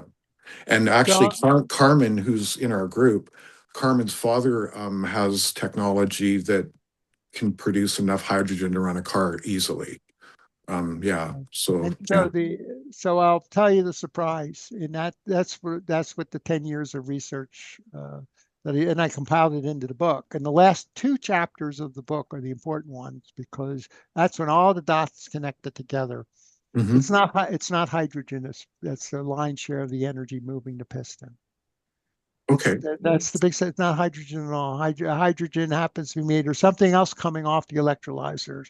And I didn't really learn what it was until 2015. Okay. And basically it is nanobubbles that are very, very strong. And when they get into the plasma of the internal combustion engine combustion event, plasma surrounds them, and these bubbles they squeeze in to make the torus vortex ring. Yeah. And that is an EVO essentially, Yeah. and there's millions of them in the combustion event. Yeah. And they take off like self-accelerate in every which way direction, and they move the piston by the propulsion event that Ken Shoulders discovered. So And it's that was EVOs. it's the EVOs that are Yeah. made in the plasma event. And it finally cemented in when I found the reference that says every single electrolysis event, the way it works is the bubble starts to form as a nanobubble of hydrogen, gradually expands to a microbubble size, Yeah. bursts open to free up the hydrogen. And all the electrolyzers that were magically producing excess energy, they found the means to scrape off those nanobubbles at the nanoscale size.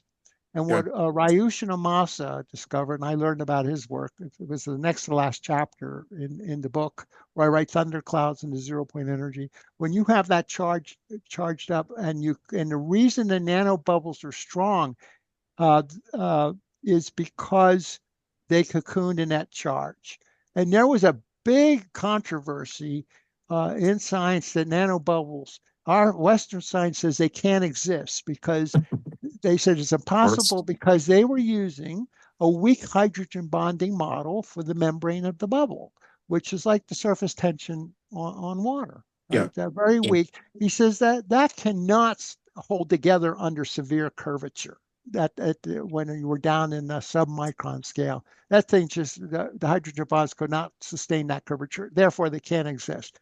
It Yeah. took the Japanese research in nanobubbles. They were studying nanobubbles of oxygen to prove that they even exist. And what the Japanese did in 2006, they used a laser backscatter under a microscope where they could track individual bubbles.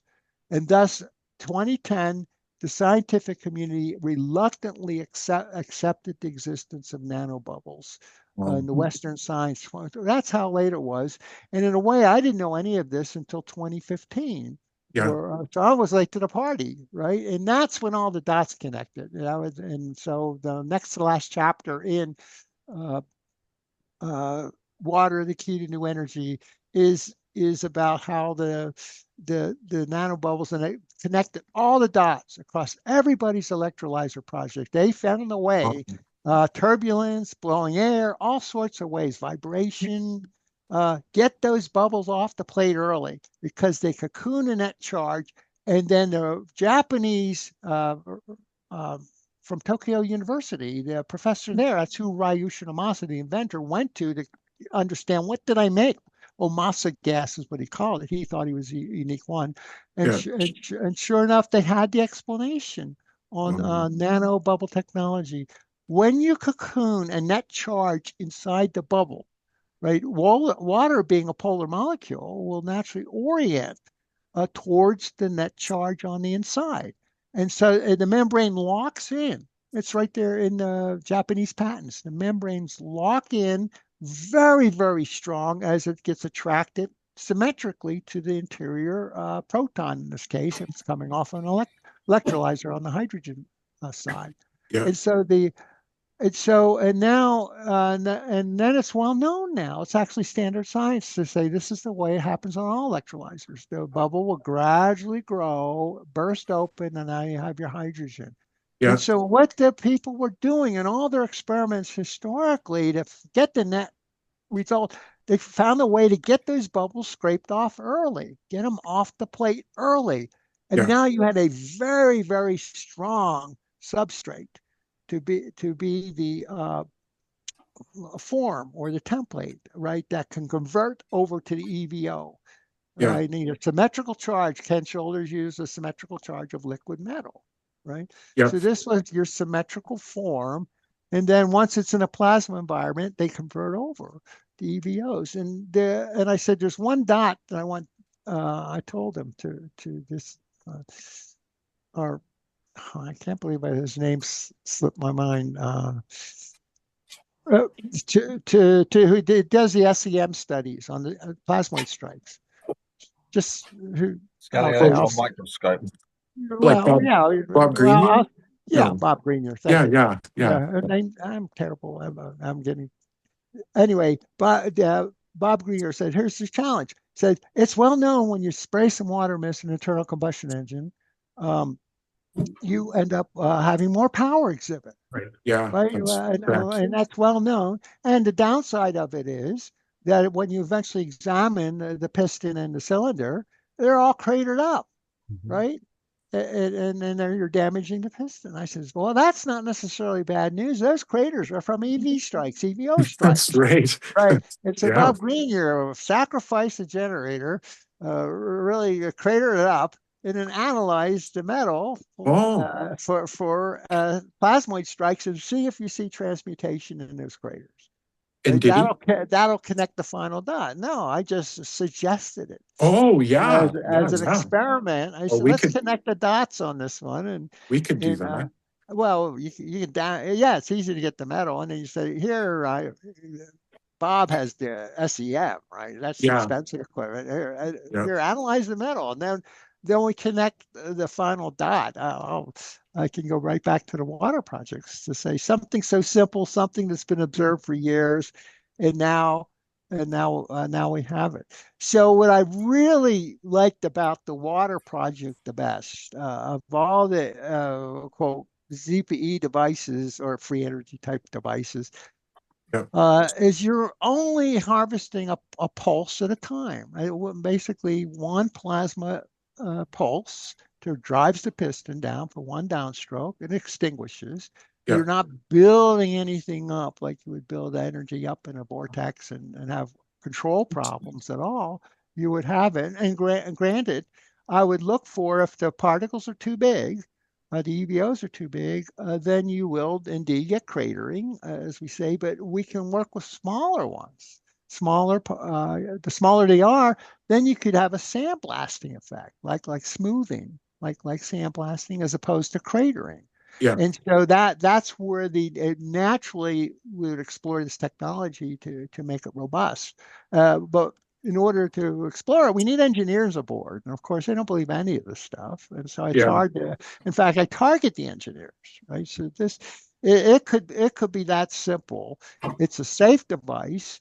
That's why if we that could be the repeating experiment.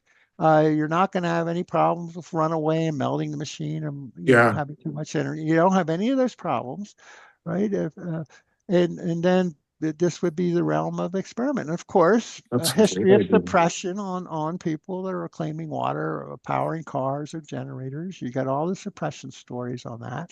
Yeah, Right? But this one is good Stan for Mars. the public to do. Stan, of course, being the most famous because he was really a great speaker and publicist. And Steve Meyer's still alive.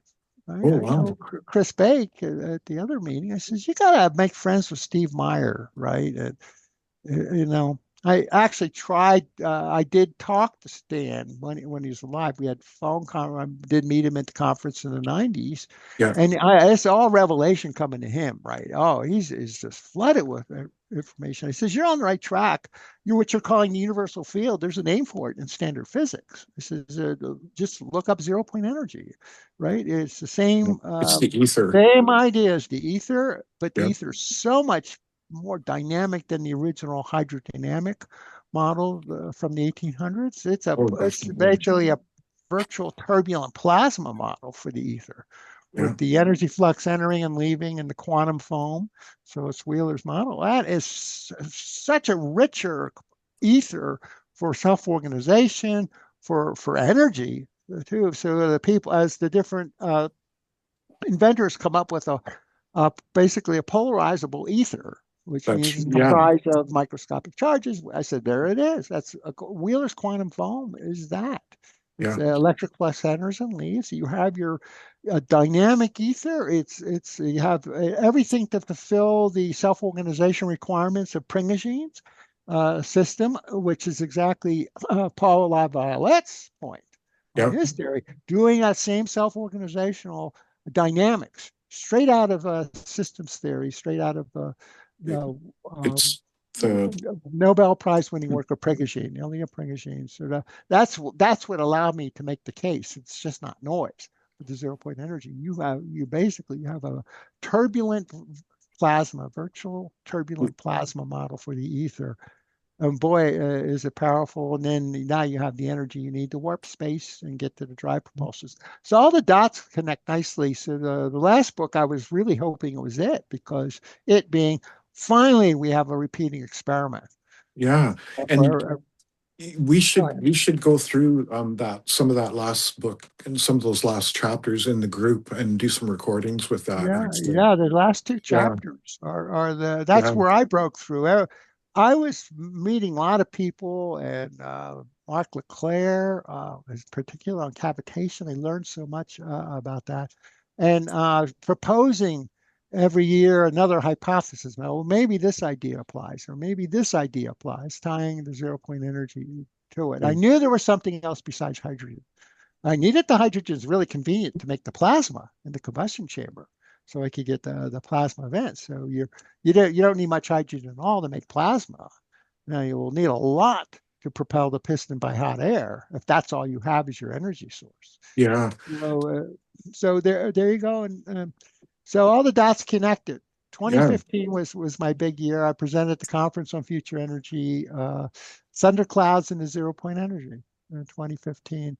And then 2016 was the work of Walt Jenkins, who said maybe there's even an easier way. We don't even have to do electrolysis. That's always my hope on his contribution. So I became friends with him. That happened in 2016. He recently passed away, I think. Oh, okay. 2023 is when I presented. In 2022, he passed away. Wow. And so I still hoping it in. What I realized, we don't really have a lot of talented experimenters or experimenters at all that really want to play around with it. And if Like you HHO, I'd say the peak of HHO was 2009 when I look historically, because all in 1 month, November 2009, Halloween, just before it, that's when Ryushin Omasa announced his invention to the world. And then 2 weeks later, I think it was Steve Eaton that had long cylinder tubes where he had a very narrow gap in his electrolyzer. There were concentric cylinder electrolyzers, but the gap was so narrow, the turbulence of the gas flowing up would scrape off the nanobubbles. He was claiming closed loop self-running, right, well, from his device. And then there's a suppression story on him. Yeah. And so that's all in the book. So as I didn't go ahead. We're very, very lucky, and you're a legend in this field, and we're very, very lucky to have you, but also that you wrote all these books, because like this book, like you said, it compiled a bunch of papers that you had done in the past, and they're very relevant even today. Like the last one that we did, the last chapter, I think, in this book that we did was absolutely totally relevant to everything that we're talking about, with EVOs especially, right? Yeah. Oh yeah, because that was, that was the contribution. The contribution of oh my gosh, can't believe the guy's name. I keep slipping names. Okay. It'll come to you. Well, it's our featured guy we're talking about today. John Hutchinson? No, the guy that makes the EVs. Ken Shoulders. Ken Shoulders. I can't exactly. Slip. Yeah, terrible Sunday for my brain neurons today. Ken Shoulders cemented in basically the ball lightning, the EVO hypothesis. He cemented in with the transmutation. Then we have the Russians doing it. Then we have, look how easy it is to do it with water. And so I was really happy with that as the repeating experiments, because you avoid all your issues that the other devices had when you build things up in a resonant plasma system, and it just keeps building and building. Yeah. Right. And then that's very difficult to do. experimentally because you just can burn things up, right? And Yeah. so I was friends with Paul Brown, who did the repeat of the Hubbard work, and of course mimicking Henry Moray's principle, trying to do it in a resonant device, and he really struggled with it. In fact, I could tell that story if you want. The Paul Brown. Do you know Paul Brown, you guys? No. You do it right. He was a good speaker too. He came to the conference. Chris, did you know Paul No, Brown? Paul Brown. I know of him. I don't know him. Okay. Right. Yeah, well, he's kind of famous because of nuclear battery, 5 watt nuclear battery. That's what they were going to Okay. produce for sale. And then all of a sudden I found out, about 2003 at the same conference that he was killed. His cars were sabotaged, right? And he had a hobby of street racing, right? Had I Okay. known that, I would have read the Riot Act to him. You're doing all this experimental work for 0.8. What the hell are you doing out there like a kid racing in the street with a race car, right? That's crazy, right? I would have. You I might would you hit might him have between to the eyes, right? Saying, you wake might up. have to hit me with that one too, Yeah, actually. I need that advice. Yeah, that's all I've done all my And then life is my friends that racing. ride motorcycles getting into accidents. Oh my God! I Yeah, said, you got a bigger task afoot. Don't risk your life on that stupid stuff. You got a big that's job to do. So he that's was true. successful with it. He finally, first remake, Hubbard, resonant nuclear battery wasn't hard to explain. It was just like Moray's principle, right? And I Yeah, agreed with what he was saying. Oh, I just use using weak radioactive material. Moray loved to use radium, readily yeah. available. You can make glow in the dark paint. Back then, you buy it at Back the in the chemical day. supplier. Oh yeah, Yeah, as much as you want. Now they're draconian. You can't get that. And yeah, there's one interesting thing about radium. It's an alpha emitter, and therefore, as it emits those particles, will start to drag the electrons away to leave you with a residue plasma that's an ion-based plasma, right? And it's the ion acoustic oscillations we want. And so it was a cheap way of making the plasma without having to provide any input energy at all to make it. And so wow. that was the key to the device. And so Paul Brown would use radioactive material to make the plasma, and it was one Curie source, right? It was really weak Right. for Paul Brown's replication. And I asked him, I was in the mid 90s, we were at the conference together. We shared the cab back to the airport together, and we talked a long time uh, in the cab and at the airport before our flights. I said, how many people call you on this? Listen, you're using that weak radioactive material, one Curie, and if you do equals MC squared and the amount of material you had, the best you could get at 100% efficiency would be 5 milliwatts. And how many people call you on that? And he says, well, the short answer is maybe 1 in 100 if I'm talking to the normal audience. Maybe I'm talking to nuclear engineers. Maybe I'll get maybe 1 in 10 and spot the discrepancy.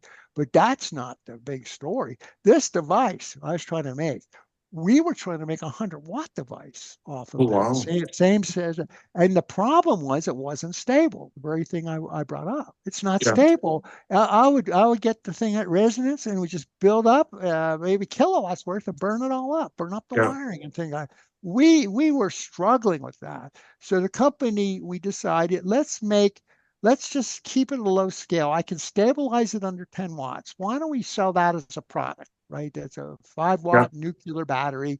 You can use it in buoys, and there's plenty of use for that. And we're getting it out as electricity, so we don't have to worry about the heat conversions that you use in typical nuclear batteries, right? This is straight up as electricity, and we'll put that on the market. And boy, did he have suppression problems and threats. He had a letter out to the community. Look, they firebombed my mother's car as a warning to me to cease and desist. yeah, So he was coming under pressure for something.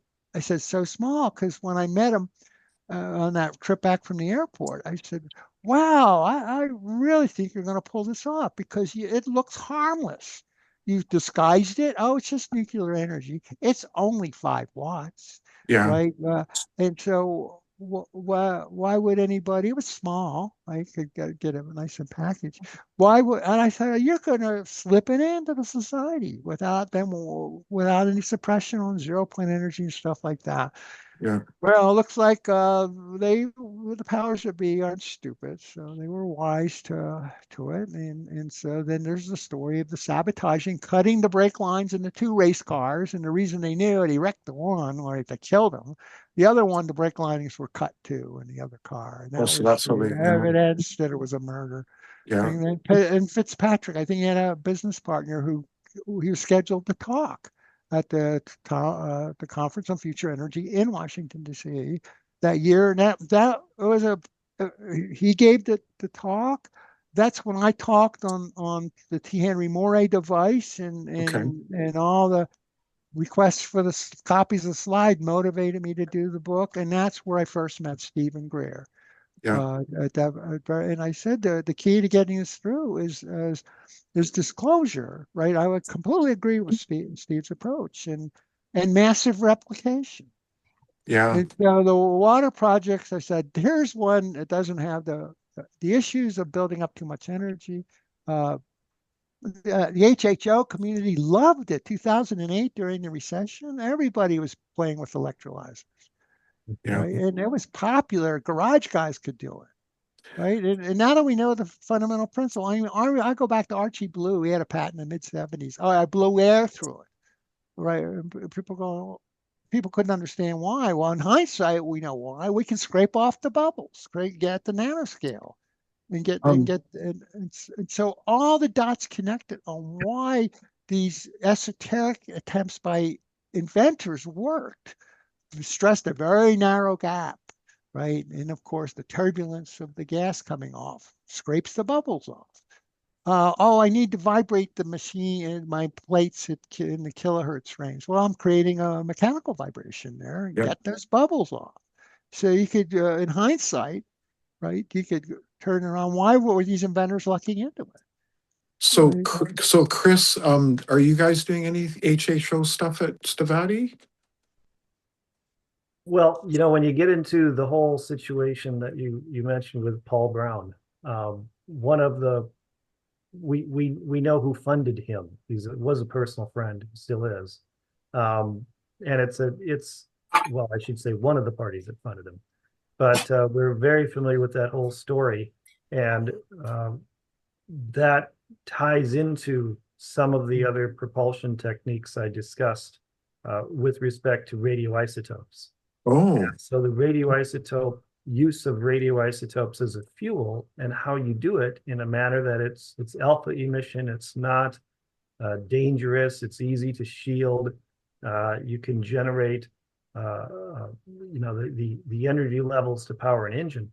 Of course, I love the idea of the 5-watt little battery. That's great. That's awesome, and I understand why that was suppressed. I mean, one of the most dangerous groups to get into right now are anything that counters Everready or Duracell or any of the small batteries. I mean, the battery business is gargantuan. If you go to yeah. any grocery store and even it's just amazing to me that rechargeable batteries haven't caught on as much as they should. Yeah. So that's a great approach. What we're doing is very, very similar to that. And so if you could imagine a hover car being powered by that kind of technology, that changes everything a great deal. Yeah. And so it's a very dangerous situation. No, I was never able to meet him because he died before I could. But but he was in I think Caldwell, Idaho, quite a bit. Wasn't that up in Caldwell or something like that where he died actually? But Wow. in any case, so there's this network and group of people that Moray knows that I've Yeah. interfaced with on one level or another. Part of the issue with that particular technology is there were a lot of other parties attempting to duplicate it, and they were creating patents that never were submitted or really applied for, and it became there were just some challenges where the legacy of that technology was. But as far as what we're doing, we have a different approach to that that really gets into how do you power up even a gas turbine engine using that kind of technology. So it's certainly definitely something that we're very focused on. And the challenge that we faced in this whole industry is you basically have people working on it on their own. You don't have major corporations funding the research and development, at least not openly. And so that's kind of the difference with Stavatti. And I would say that a lot of our engineers are not traditional American engineers. They're either from Eastern Europe. I mean, my wife, for instance, she's from Serbia. She's a Serbian electrical engineer. Oh, wow. No kidding. I didn't know that. You just don't, and working with Russians, working with, other cultures, the Greeks. We're doing a lot of stuff in Greece, now as a company. Cool. And so it's sad what has happened with the Russian-Ukraine war. And if we're on a lot of levels, from our standpoint, I've been traveling to Ukraine for many years. So was Pete Peterson. Yes. It's interesting. I think I mentioned in the past when I went to the major Institute of Technology in Kiev to talk about scandium aluminum and setting up scandium titanium and scandium aluminum. They had asked if, were you sent by Mr. Miracle? And they were referring to Pete. And I said, yeah, I'm friends with Mr. Miracle. So he's Mr. Miracle. So this states, so what we're doing is we're bringing on exotic thinkers and giving them a paycheck. And so that's the whole idea. You actually employ people to work on these technologies, and engineers typically will work on what you tell them to work on. Yeah. If you're paying someone to work on this technology, they'll do it. The challenge is most companies don't pay you to do these sorts of things. So what's cool about we have our traditional airplane business, which is very focused on traditional airplanes. Now there's advanced technology that goes into those airplanes, but on the propulsion side, having a future for spacecraft and personal vehicles that use these different technologies. And it's just delightful to hear the marriage between exotic vacuum objects and water as a fuel. That's fantastic, and so I'm so glad that we connected, Moray, and I hope to have you participate in some of the things we're up to. Oh, wow. There you go, Moray. Yeah. So probably just about time to wrap it up. We've been going for quite a long time now, and I really thank you, Chris, for being here, and Moray. I'm so looking forward to next time, and we'll probably try and get John in. We'll get Moray back and get you guys talking more about Ken Shoulders and maybe the hover car. Might see a little bit of stuff on the hover car and all that good stuff. And maybe, Chris, you could just stick around once we shut the recording off, because I'd like to introduce you to someone that's part of my team, actually. Yeah. So again, I thank all of you guys for being here, and this is just wonderful. And the fact that Moray knew Pete Peterson just blows my mind. And that card that I found, that Moray was at that institute, and this is insanely awesome, actually. So I really appreciate everyone for coming. Yeah, thank you, for sure. May I say to remark? Absolutely. Okay, and Chris, this is Pavel Osmira, who has the protons and neutrons as donuts, as toroids as well, too. Yes, absolutely, Pavel. I would like to follow German scientists that try to transfer kinetic energy neutrons to electricity. It's very new technology. Okay.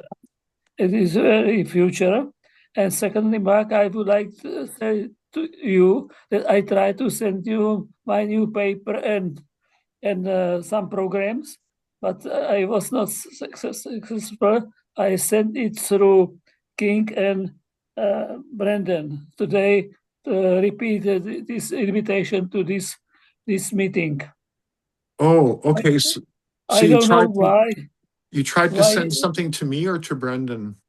I tried to send to you, but it was written. It was not possible to send you. I know why it is not possible. Okay. But I sent it this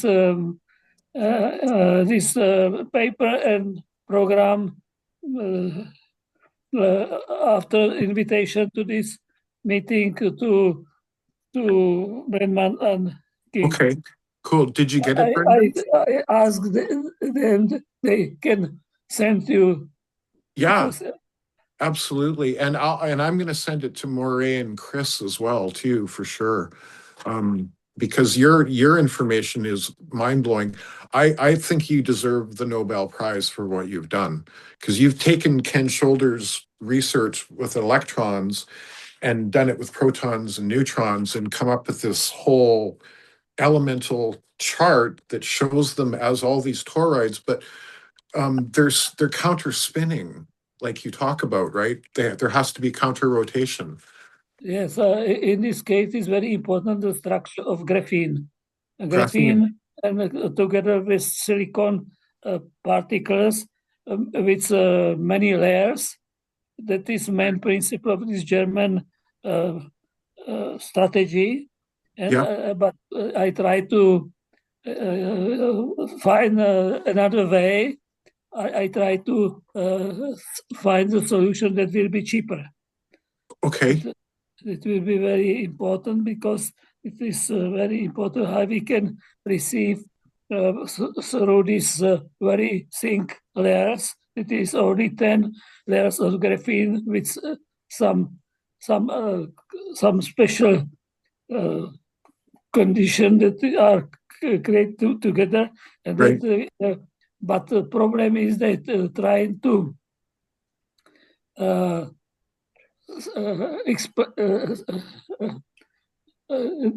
send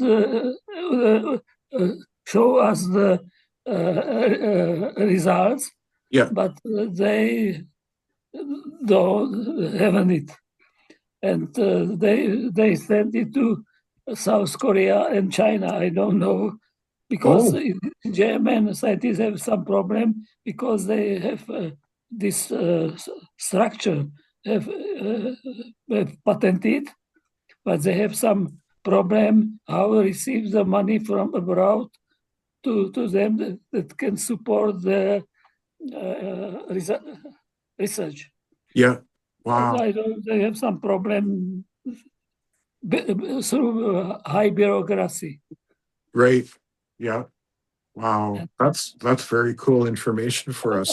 I think because I have very good graphene structure that I presented in my paper. Yep. For me, it's very important. They try to explain this principle, but they haven't such model as I presented graphene. I think it's very important how we can find a solution for this transformation of kinetic energy to electricity.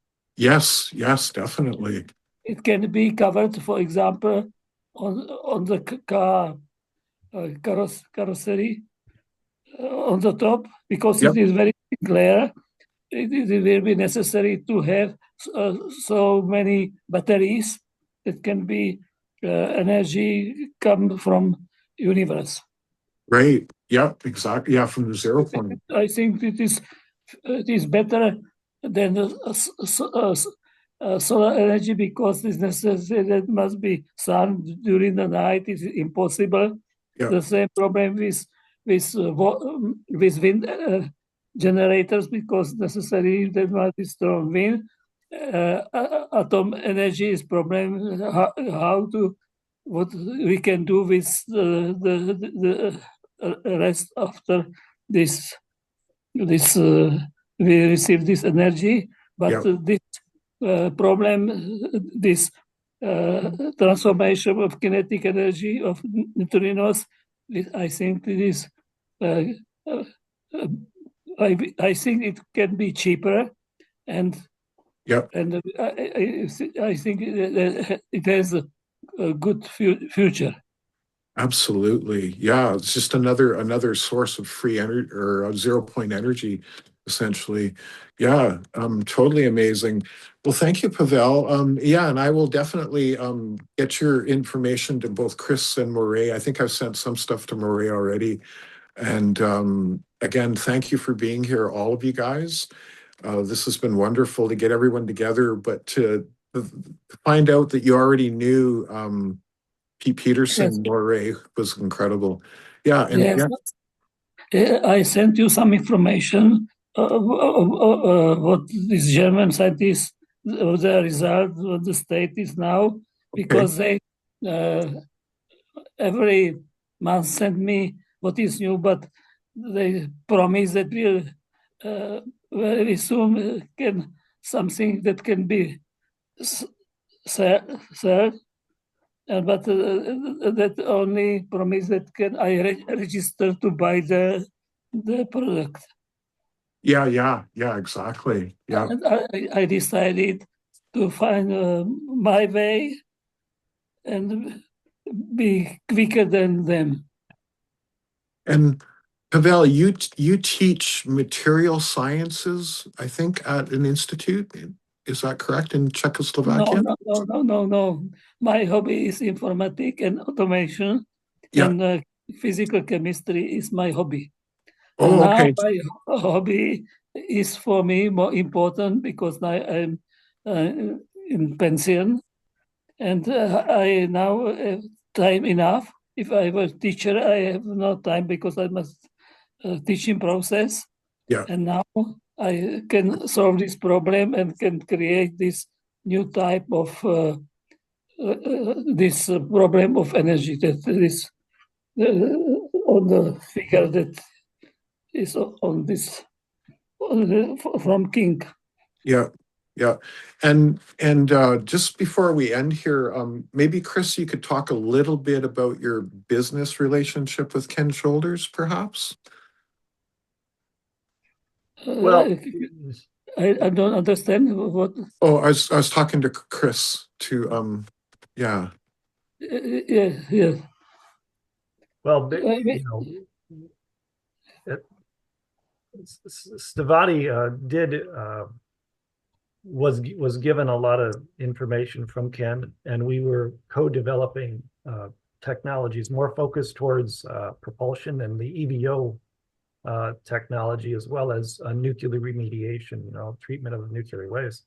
Yeah. Since he passed away, we've been continuing that work, the fundamental research, the design, and the application of that technology. And of course, Ken had he had one approach that focused on something that everyone could theoretically go to a Home Depot and build a device to demonstrate the charge cluster technology, and that's outlined in some of his works that are available for download. And so I know there's a few different sites that have his papers that you can go ahead and download them and take a look at his work. And we have a number of them, and that's Yeah, because you sent me a big file. Is it in that big Yeah. file that you sent me? I think so. Yeah, I think all Okay. of that is in there. And I know he had his own webpage that had a link to these files. So just from the business standpoint, I mean, of course, we extensive agreements were put together, and this was an ongoing discussion over the years. I mean, it really began probably in the 2005 timeframe, the business side of things. Wow. Okay. 20 years. Unfortunately, he passed away, and so we continue forging ahead, and we'll be happy to point towards Ken with any particular breakthroughs that apply to his section. We have kind of different, I'd say, different routes that we're going with respect to technologies. Some is based on Ken's work, some is based on the work of others. Oh, And so, okay. we kind of want to give credit where credit's due. So Yeah, definitely. And I know that I've heard you talk in the past about some of the engineers or some of the people from Lockheed Martin, Skunk Works and such that retired. Did they come to work for Stavatti? Do you have? we've worked with a lot of those people in the past, yes. And Yeah. actually, for our airliner project and for our SM-31 Stiletto, which is a big project right now, we're competing for the U.S. Navy jet trainer. Yep. We've been bringing people on, and we're posting for new hires early next year as well. Oh, So a lot of people cool. from Lockheed, we've been doing a lot of interviews. Really, since September, we've been interviewing and recruiting, and And of Nice. course, at the air shows, at some of the displays we've had a lot of people submit their resumes. So right now our target is to bring on about 500 people over the next 12 to 16 months. Okay. Really supporting the airliner, supporting the Stiletto, and supporting our Razor project. So Yep. lots of people, lots of Lockheed people, lots of Boeing people, some Northrop, and a lot of folks. Number one question we have is, do we have an internship program? And so that's one of the things we're putting together. So Oh, you are putting an internship program together. yeah, a more substantial one. Yeah. That is truly amazing, very amazing, and I can hardly wait for you to come back and tell us more about everything. So again, thank you guys all for showing up. This has been wonderful, and like next time we'll get John in here as well into the mix, and it'll be cool to hear more Ken Shoulders stories from John, and the fact that it still blows me away that he knows Pete Peterson. I'm glad I put the picture up because wow, right? So we're going to stay on after we say goodbye. We're going to stay on. Yeah, you can end the recording, and so we'll say goodbye. Thank you for everyone now. Yeah, and.